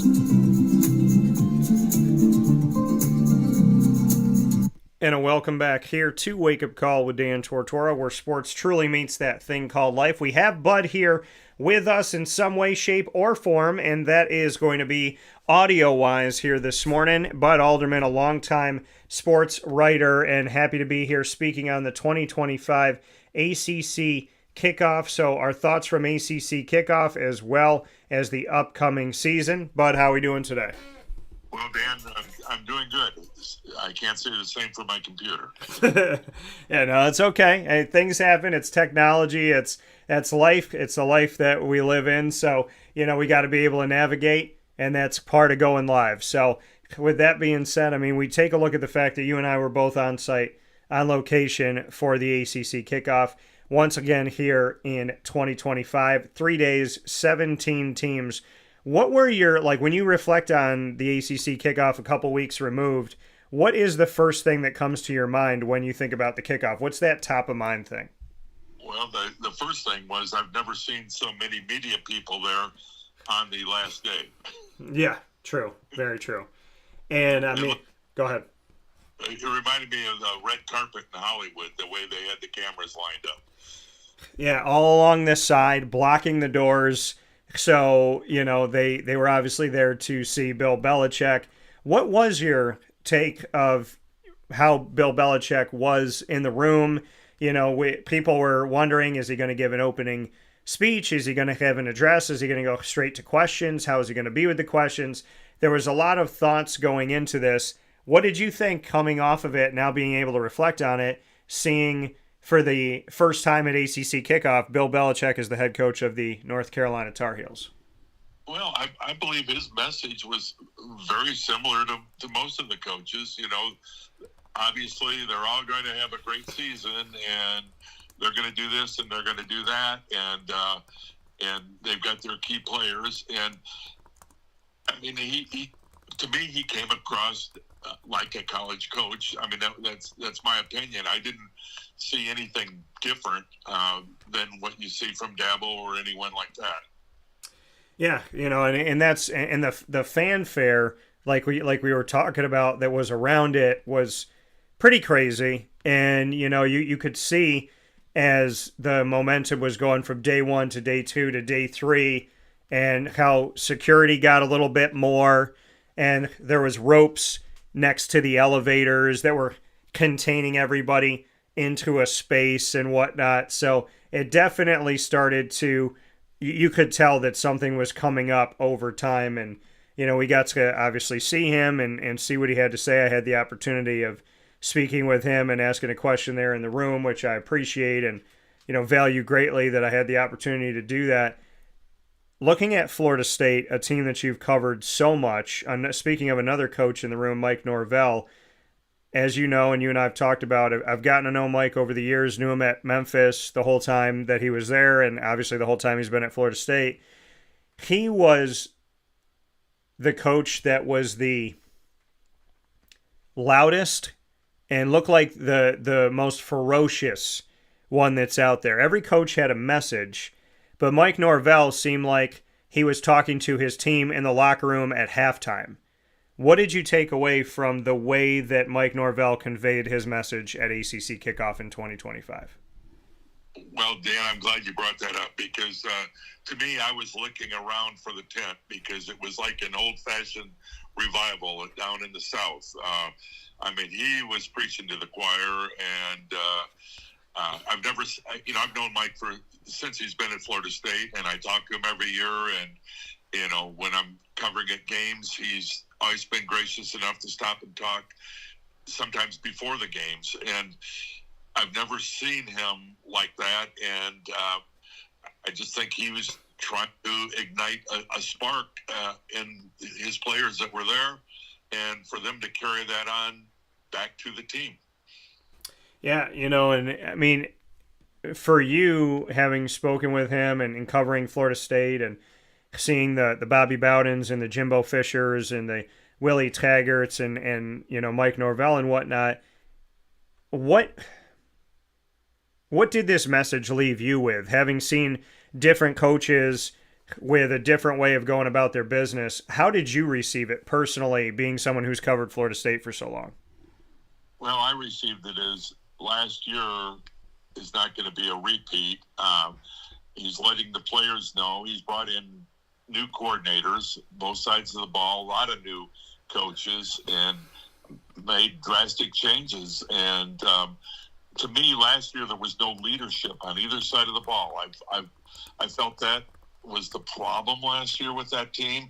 And after a few games, close losses, it was almost like they gave up, which is not normal from all my years of experience around Florida State football. And to me, he's just trying to create that spark and let the players know that last year will not happen again. Yeah, and you said, new coordinators on both sides of the ball. Gus Malzahn deciding to leave Orlando, Florida, and UCF, where he was the head coach, which atypical do you see something like this, but left a head coaching job to become a coordinator, leaving Orlando for Tallahassee, UCF for Florida State. And then Tony White, who is the new defensive coordinator, he was at Syracuse. He was off at Arizona State, then he was at Syracuse, then he went to Nebraska, and now we're seeing Tony White with the Florida State Seminoles, his 3-3-5 defense that he learned from Rocky Long and he's had success with. He had success with in the conference in the ACC. When he was at Syracuse, the 3-3-5 worked so well that it helped to reignite Syracuse's defense, reignite their defensive back prowess, and a bunch of defensive backs are now in the NFL that were going through a defense that leaned heavily on the back line. So I'd love to get your thoughts on Gus Malzahn and Tony White being the new coordinators, offense and defense, respectively. Well, Dan, I had an opportunity to work with Gus a few years ago when he was at Auburn, when he was in town for the Music City Bowl. And my thoughts there is he's a great offensive mind. We saw him at Auburn first as a coordinator where they won a national championship, and then as the head coach also where they played against Florida State and lost the national championship game in that great game back in 2000 and well, it was actually 2014, but the 2013 season. And he has a unique style. Ironically, Tommy Castellanos, the new quarterback who transferred from Boston College, was originally recruited by Gus at UCF to run his offense. So I'm looking forward to see what happens there. On speaking of that note, with Tommy, I had a good chance to talk to him. He has the attitude. He reminded me a lot of Jordan Travis as far as his attitude and how he wants to spark his team, and he's not afraid to tell a player that, hey, you're in the wrong position or you ran the wrong route or whatever, and it's corrective criticism, not just plain criticism. Well, and Tommy Castellanos, like you said, and bringing up the fact that he was originally at UCF and was to be their quarterback, was to work under Gus Malzahn, and decides to leave, goes to Boston College, has some success at Boston College, does some good things there at Boston College, and then after decides to come to Florida State and work with Gus Malzahn and run his offense again. To see this come full circle, what are your thoughts on that? The fact that this guy and Tommy Castellanos was meant to run the UCF offense under Gus Malzahn, left and went to Boston College, and now is with Gus Malzahn as Gus decided to leave for Florida State. Tommy decided to leave for Florida State. They both come in around the same time, both come in their first season with Florida State, and now they get to actually work on this offense. It seems all too poetic and also shows the fact that the sports world is very, very small. Well, that's true. And, again, going back to this transfer thing, to me, it's basically gotten out of hand. I'm glad he's there. I think he's going to do a good job, but I think there's got to be some limitation on transfers. I can understand him leaving Boston College. I don't know what was behind him leaving UCF to go to Boston College, except for I believe the coach at that time was running a similar offense. Then Bill O'Brien comes in, changes the offense. Tommy's the starter for a while. I believe he got injured, and then but O'Brien didn't like the way he ran the offense. He wanted them to run it his way. At least that's what I have found from all the discovery that I've looked at. Yeah, and now you have Tommy Castellanos running this offense. As he's running this offense, we have the reality here, speaking with Bud Alderman, longtime sports writer and cover of ACC as well as Florida State football and college football in general. Bud, we look at what Tommy Castellanos is going to have. As he is a new quarterback to Florida State, he's going to have a line in front of him that's going to be new to a lot of people that are Florida State Seminole fans. And I'm looking at the depth chart right now, almost the entire offensive line comes as transfers, redshirt senior transfers. So Mike Norvell went in a win now, get guys that have been out there for a while playing the game, and literally brought in redshirt senior Gunnar Hansen, redshirt senior Adrian Medley, redshirt senior Luke Pettibon, redshirt senior Micah Pettis. All these guys coming in, and then you got Richie Leonard the fourth, who is also a redshirt senior who originally had transferred. So none of the offensive line guys projected to be the potential starters started their collegiate career at Florida State. What are your thoughts on that?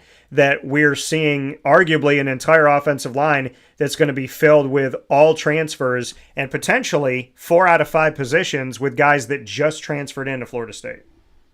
Well, it reminds me of the NFL where, hey, if we don't have a player that works, we plug in that position, and that's basically how the college football game has become right now. You go out, and there are more players in the transfer portal every year that are switching teams and basically going to a team where they feel that it will help their position to possibly move on to the NFL. Yeah, this is going to be very interesting how this is going to work here on the offensive line. And then you look at the wide receivers, and you got a bunch of transfers there. Deuce Robinson, a junior transfer. Gavin Blackwell, a redshirt senior transfer. And maybe my favorite name in all of college football this season, senior transfer wide receiver, Squirrel White. And no, I did not stutter, and no, it is not spelled different. His first name is Squirrel. Squirrel White on this team. What are your thoughts on the receiving core? Because we know that guys like LaWayne McCoy are coming back, Elijah Moore, you have Camden Fryer, Willie Suarez, BJ Gibson, but you also have a bunch of transfers, just like the offensive line, a bunch of wide receiver transfers in White, Blackwell, and Robinson. Well, for the most part, when you're looking at that, Dan, the players that you mentioned that are returning really didn't have a lot of time last year, so yeah. They've had an opportunity now with all the receiver group to work with a new quarterback and be on the same page. And I think that's what was missing last year a lot is the receiver group never gelled with the quarterback situation that was there last year. Yeah, so now we have, again, when you're a new quarterback coming in the case of Tommy Castellanos, he's coming on to a new team. He's not coming into an offensive line that doesn't know his tendencies. He's not coming on to a receiver core that likes the previous quarterback. He's in a situation where there's so much new that it almost doesn't feel like he is new. I know you talked about the transfer portal and needing some more parameters, and I agree with you on that. I also agree that maybe you can transfer one time and not sit out. But if you transfer after one time, then all of the other times, 2, 3, 4, whatever, you have to wait that year in residency like it used to be. But, to cover a team, Bud, where the quarterback is the new guy, but he's really not the new guy because he's not dealing with a team that was all together last season. What are your thoughts on that? Good or bad of what this could be, that we're not seeing a quarterback step in to a machine that's already running and doing its thing and just needs a quarterback. We're going on to a team where Tommy's new and this guy's new and that guy's new and the other guy's new. So when you look around the offensive locker room, it's not a new quarterback as much as it kind of feels like everybody's starting a new chapter together in a way. And so, that's the world that we live in now, but I'd love to get your thoughts on it. Well, that's exactly right, and you not only do you have basically a whole new team in front of you, or across the board, really. And I believe that's going to be, there's a lot on the defense, which we can get to later. But as far as the offense, you've got the brand new coordinator and some new position coaches and all. So they're looking to put a brand new team on the field, because obviously last year's team did not work, and there was never any continuity. The quarterback we started with, DJ, he might throw 2 or 3 good passes, and then he throws 7 in a row that, who was he throwing to, And so now you've got a quarterback in there that's got a lot of experience. He's been a starter. He's been a good starter at times. And plus he gives that other option of being able to run the ball, which we had none of that last year. And that's why I say he kind of reminds me more of what Jordan Travis did, because Jordan was back there and he would wait it out, but he knew he could tuck the ball if he needed to. And I think you're going to see a whole different concept of the way the offense runs this year.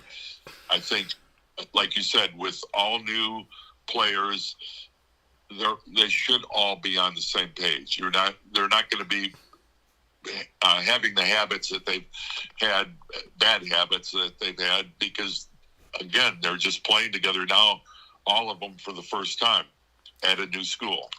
Yeah. Here with Bud Alderman inside the Great Lakes Honda City Studios on Wake Up Call with Dan Tortora, speaking about Florida State. And as you know, Florida is the second home of Dan Tortora Broadcast Media. We do a lot of work there with Wake Up Call, as well as with our Disney show, Do Diz with Dan, Superpowered Pop. A lot of different elements of Dan Tortora Broadcast Media down in the great state of Florida. And so when you look at, you mentioned the rushing attack, they do have returning faces on the rushing attack. So this is one of the few positions where we're not seeing potentially a transfer that's going to be starting right away off of this. So Roydell Williams is a redshirt senior. He did originally transfer to Florida State, but you have Roydell Williams who's coming back, and Cam Davis. Thoughts on the backfield and what this can do to help a guy like Tommy Castellanos? Well, I think, you do have that experience there. And again, they're behind the quarterback basically. And I think it's going to be much easier on the part of a running back to pick up a new system and work with the new linemen and all that. And for the linemen to get adjusted to where this runner, the holes he likes to hit, and the outright blocking assignments to move that offense. And again, with the threat of Tommy being able to tuck the ball and run with it too, it's going to cause a problem, I believe, for the other for the opposing defenses. Yeah, and speaking of defense, on Florida State, like we talked about, Tony White, defensive coordinator, he's already had experience in the ACC with Syracuse in the 3-3-5. Now he's got Florida State with the 3-3-5. Have you gone back and looked at any of the film with Tony White and the Syracuse defense and the success that they had in learning how he schemes the 3-3-5, knowing that he's bringing that to Florida State? Not really. I've looked at it briefly. I understand what he's doing there, and bringing the 5 defensive backs in there that are going to be a key, and that's the whole thing. If he's got that back that can be that 5th back, that's the key position in the defenses from what I see of the way he runs things. Yeah, when we look at it, leaning on the 3-3-5 leans heavily on the back line, 5 defensive backs, 2 corners, 2 safeties, and what is called a star or a rover will be a part of this, a hybrid linebacker safety type of player, also someone that is a cornerback that can shift into that. I will say this about Tony White. He does have guys that are dedicated to him, committed to him, and believe in him. Stephon Thompson was with him at Syracuse, left with him to Nebraska, and is now with him at Florida State. everywhere that Tony has gone since Stephon went into college, he's been with Tony. So he goes where Tony goes. And then Jeremiah Wilson, a corner for the Florida State Seminoles, was at Houston, transferred into Syracuse, worked with Tony White, and is now at Florida State. So you got two guys on the defensive side of the ball that already know play in the ACC, and they've been very dedicated to Tony White. Jeremiah Wilson at corner, Stephon Thompson at linebacker. Stephon Thompson, like I said, has gone everywhere that Tony's gone. Your thoughts on those unique situations of guys that are willing to essentially jump in the portal with their coach? Well, I think that those are two guys that you could look for leadership. That's what they need back there. They need someone that knows the system and knows where the people in front of them need to be. And again, I don't think we saw any of that last year. So when you look at kind of the overall picture, to get back to the ACC, Bud, speaking here on Florida State, what are your thoughts on Syracuse? You've gotten to see Fran Brown for the last couple of years. Last year, stepping in as a head coach for the first time ever, and this year, returning after a 10-3 season and a bowl win at the DirecTV Holiday Bowl in San Diego, California, against Washington State. Ironically, Jake Dickert, the head coach of Wake Forest, was supposed to be the coach of Washington State, and he had decided to leave and come over to Wake Forest, so he was not there when Fran Brown went up against Wake Forest, and now they're both in the same conference. So again, the sports world being so tiny. So thoughts on Fran Brown, thoughts on the fact that Syracuse was the only school to bring a special teams player to the ACC kickoff. 68 players, one special teams guy, and that was punter Jack Stonehouse. Right. That was surprising because I can't remember any team bringing a special teams player like that in the past.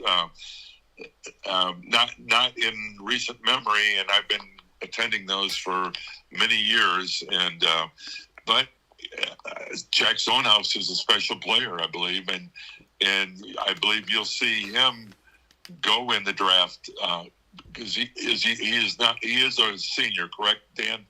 Yeah, he's one of the vets on the team. He holds the all-time record as of last season for Syracuse's average yards per punt, 45.7 yards Jack Stonehouse has, which puts him in a place of punting almost half the field on average every time his foot touches the ball. And that's a weapon in itself right there, because anytime you can pin another team deep and they have the whole field to go, it really helps the defense.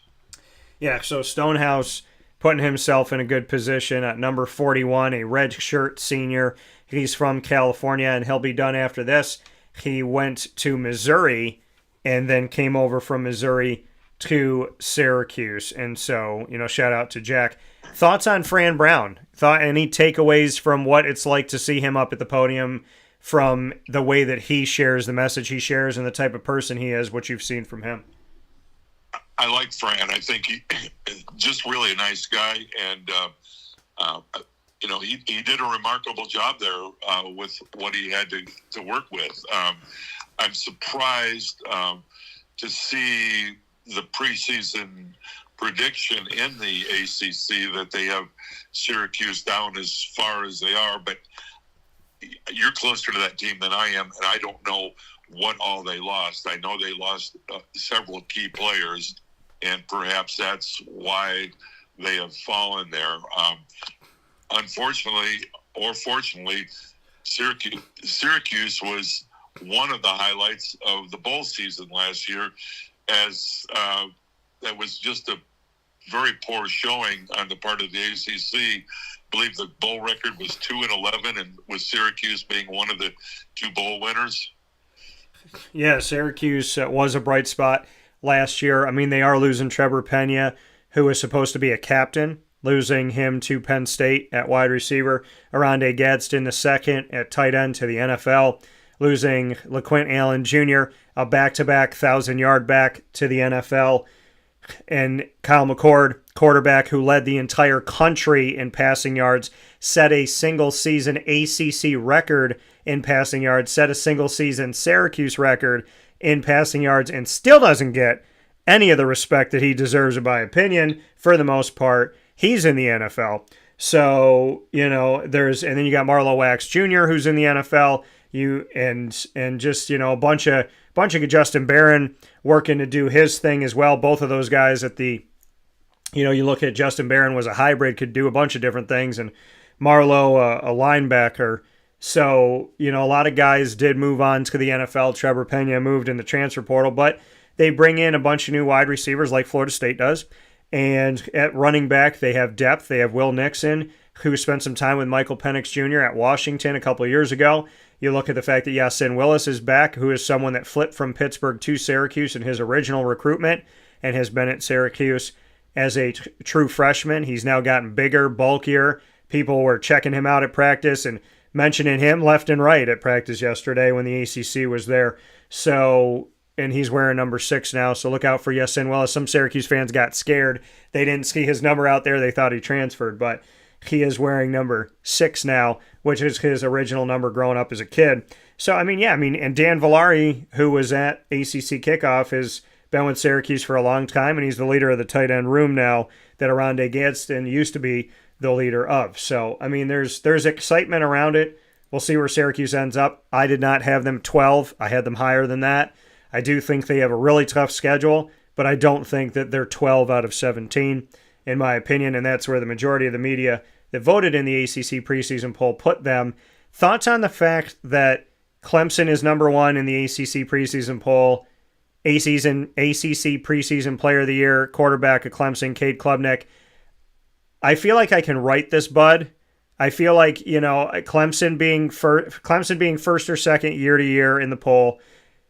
And then I said to myself, I was like, Cade Klubnik's going to be the preseason player of the year. I think that Kevin Jennings of SMU arguably should be in that conversation, very much should be in that conversation. But I would imagine all the years that you've covered the ACC, we kind of get to a point where there's an expectation of certain teams to be in certain places and certain players to be in certain places, especially when they've had a couple years at a Clemson or a couple years at a Florida State or something like that. I'm not surprised at all Clemson's won and Cade Klubnik's preseason player of the year. Did that shock you, or do you feel like you could kind of write it as well?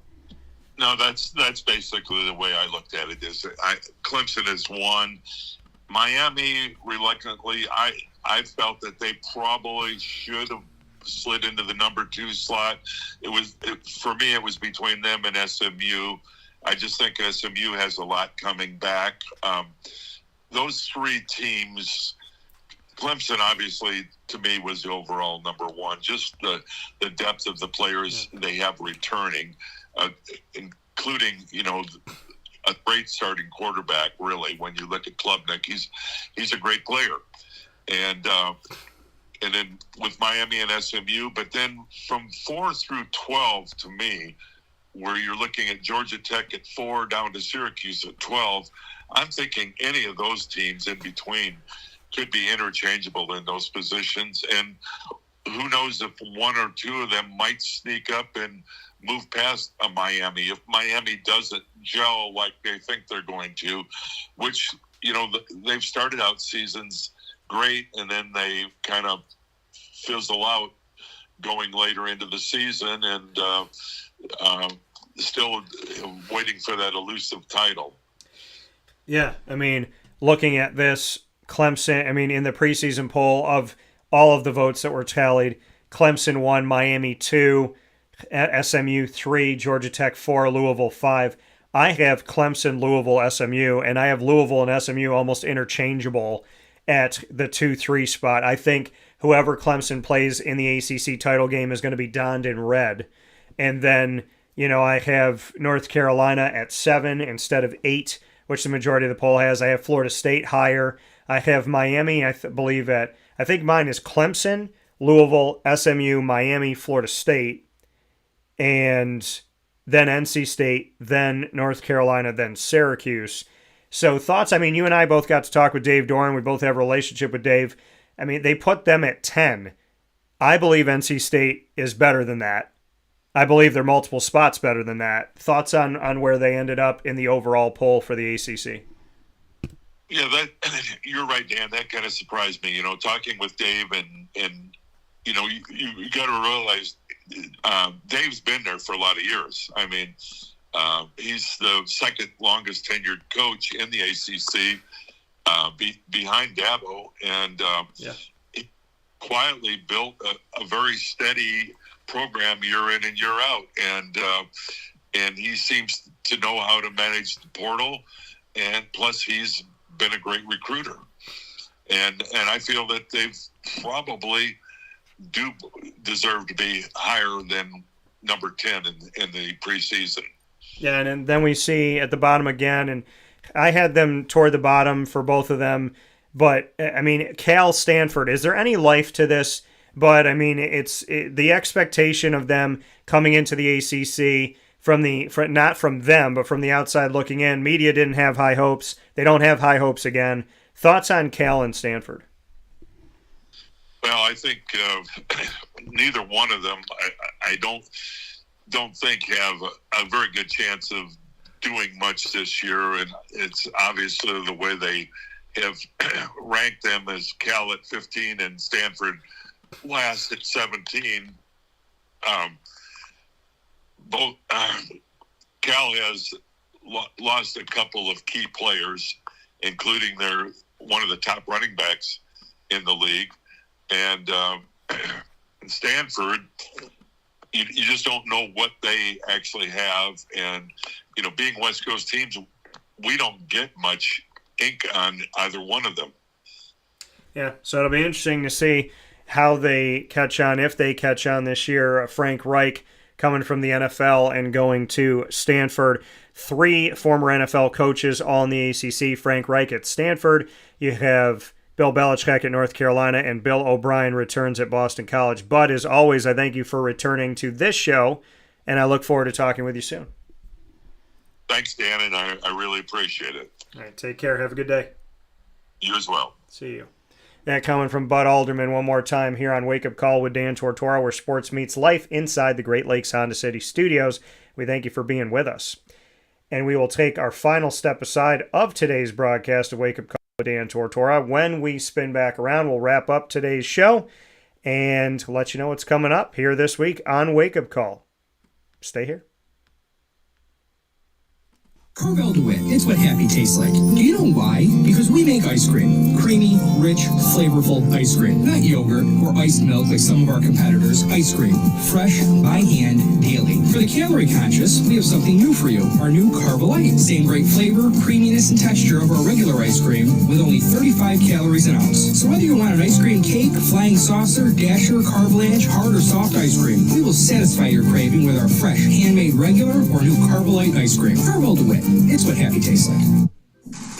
The Wildcat Sports Pub in Camillus, New York is located on 3680 Milton Avenue in the Home Depot Plaza. It is your family-friendly sports bar and restaurant. Folks, some sports bars aren't family-friendly. Some family-friendly restaurants are not sports bars. The Wildcat Sports Pub in Camillus, New York is proud to be both. It is that marriage that you've been looking for years. The Wildcat Sports Pub is your home base for your sports bar and restaurant needs, games for the kids, indoor and outdoor activities, and enough things on the menu to come back every single week and get to try something new. They're open Sundays from noon to 8 p.m., Monday through Wednesday, 11 a.m. to 11 p.m., and Thursday through Saturday from 11 a.m. to midnight. For reservations and party information, call 315-487-2222 for the Wildcat family-friendly sports pub and restaurant.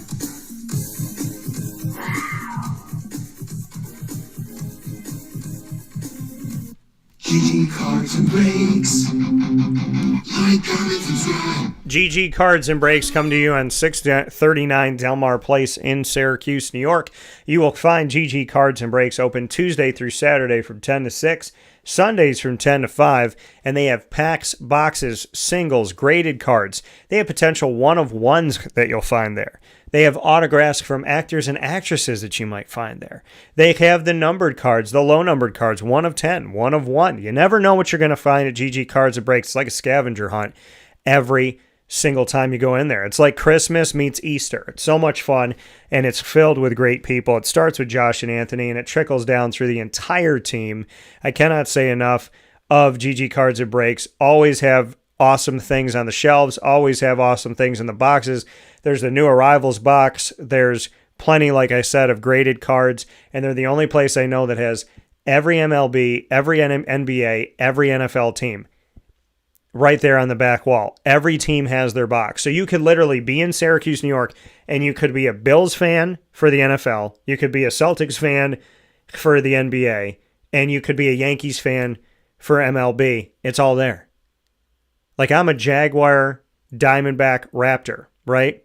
What place in Syracuse is going to have Jacksonville, Florida, Toronto, Ontario, Canada, and Arizona, and Phoenix, Arizona? GG Cards and Breaks. So make sure you head out there today. It's that personal touch and connection that they bring that I cannot thank them enough for. I respect it, I appreciate it, and I believe that you will too. And that's why you should go in. And so many of you have, and I thank you so much for trusting our word here on Wake Up Call. GG Cards and Breaks, 639 Delmar Place in Syracuse, New York. Do not miss a moment, and do not miss a memory of getting to be a big kid. Or, if you are a kid right now, continuing to be a kid. That kid spirit is what keeps us going. Chick-fil-A DeWitt is the newest partner of Wake Up Call with Dan Tortora. They're on Bridge Street in Erie, so you may know them as Chick-fil-A DeWitt, Chick-fil-A Bridge in Erie, same place. And they are opening tomorrow. What? They're opening tomorrow, August 7th. Oh, they're opening tomorrow. Like one more sleep tomorrow. Like 6:30 in the morning, August 7th, that's tomorrow. You gonna be there? You better be there. I'm saying, get yourself out. 6:30 a.m. to 10 p.m. Be one of the first people to ever get served by Chick-fil-A DeWitt.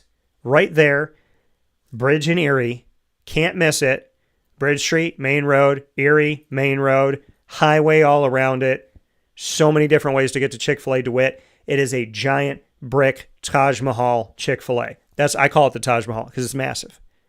Megan Sorber and her team working diligently to make sure you had everything you needed, including an all-new light on Bridge Street because of all the traffic.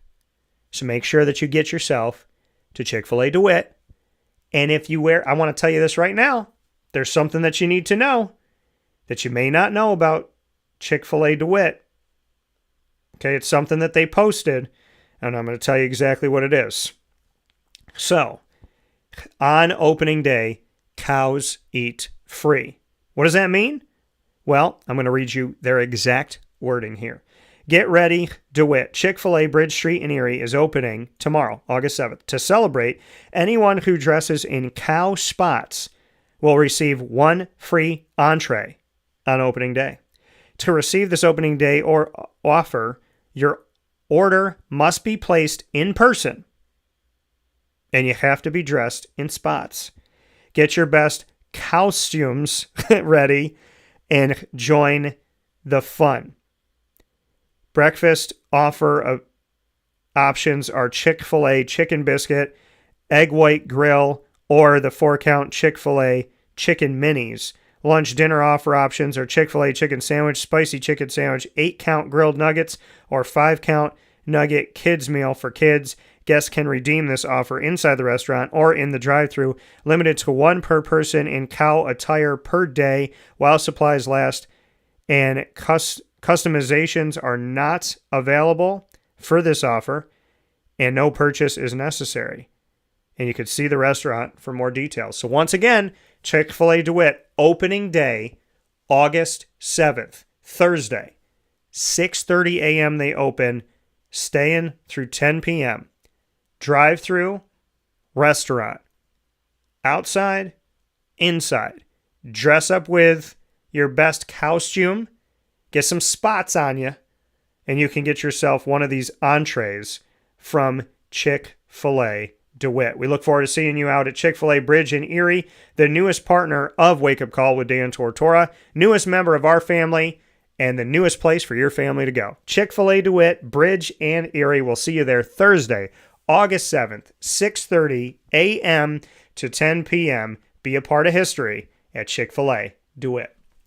With that being said, here on Wake Up Call with Dan Tortora, awesome that we started the show speaking with Gary Stokan, who's connected to the Chick-fil-A Peach Bowl. And then we end the show with an all-new Chick-fil-A opening in Central New York in DeWitt, New York, right there, not too far from Carvel DeWitt, our longest-standing partner, and at the corner of Bridge and Erie. You can't miss it. So we look forward to seeing you out there. I want to thank Gary Stokan for being a part of the show, president and CEO of Peach Bowl, Inc., which oversees the Aflac Kickoff Game, the Chick-fil-A Peach Bowl, which is inside of the college football playoff, and was an integral part of bringing the College Football Hall of Fame to Atlanta, Georgia, as well as everything else they do for the community. And as Gary always talks about, being the most charitable bowl that is there. And when it was started, the Chick-fil-A Peach Bowl, the Peach Bowl was meant to be a charitable bowl. And they have not only given back to the community, but they have given back to places where they're hoping to find cures, hoping to find treatment, and hoping to find help for those children that are dealing with cancer and the families around those children. So can't say enough about what Gary Stokan has done, Matt Garvey, and the entire team. Much appreciation and respect to Peach Bowl, Inc. And of course, much love for Bud Alderman. I met him at ACC Kickoff years ago, and him and I were at ACC Kickoff by the grace of God once again, and we got to speak with the longtime sportswriter Bud Alderman about Florida State, who he has spent many, many years covering, as well as a look at the ACC.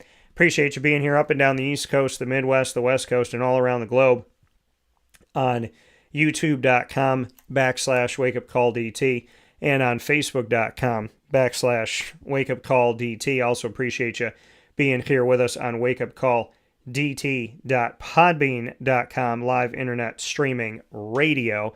Once we go live, we hop into the archives, and you can find us on Amazon Music, Audible, iHeartRadio, iTunes and Apple Podcasts, Player FM, Podbean, Podchaser.com, Podvine, Spotify, TuneIn, and YouTube, as well as others.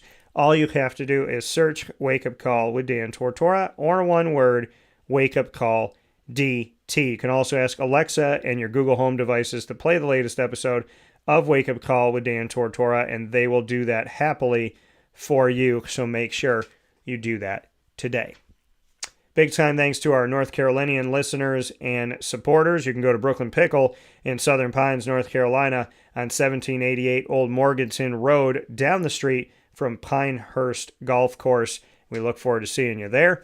And of course, many thanks to our team of partners here in Central and Upstate New York. Great Lakes Honda City, our exclusive studio partner, as well as Carvel DeWitt, the Wildcat Sports Pub, GG Cards and Breaks, Chick-fil-A Cicero, Pizza Man, Canine Camp Dog Daycare, Brian's Landing, Mother's Cupboard, Canine Campground Dog Boarding, Ma and Pa's, the snack capital of the world, Avicoli's, Chick-fil-A DeWitt, and of course we are the exclusive multimedia marketing partner of your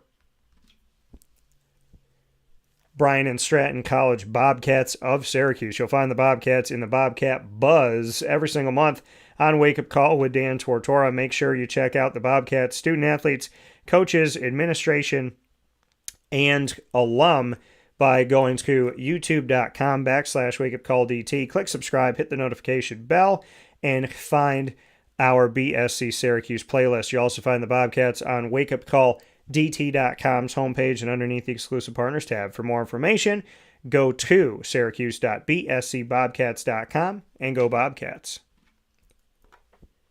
Wake Up Call with Dan Tortora is the exclusive multimedia marketing partner of your Binghamton University Bearcats. You'll find your Bearcats every single Tuesday at 10 a.m. Eastern Time during Bearcat Time.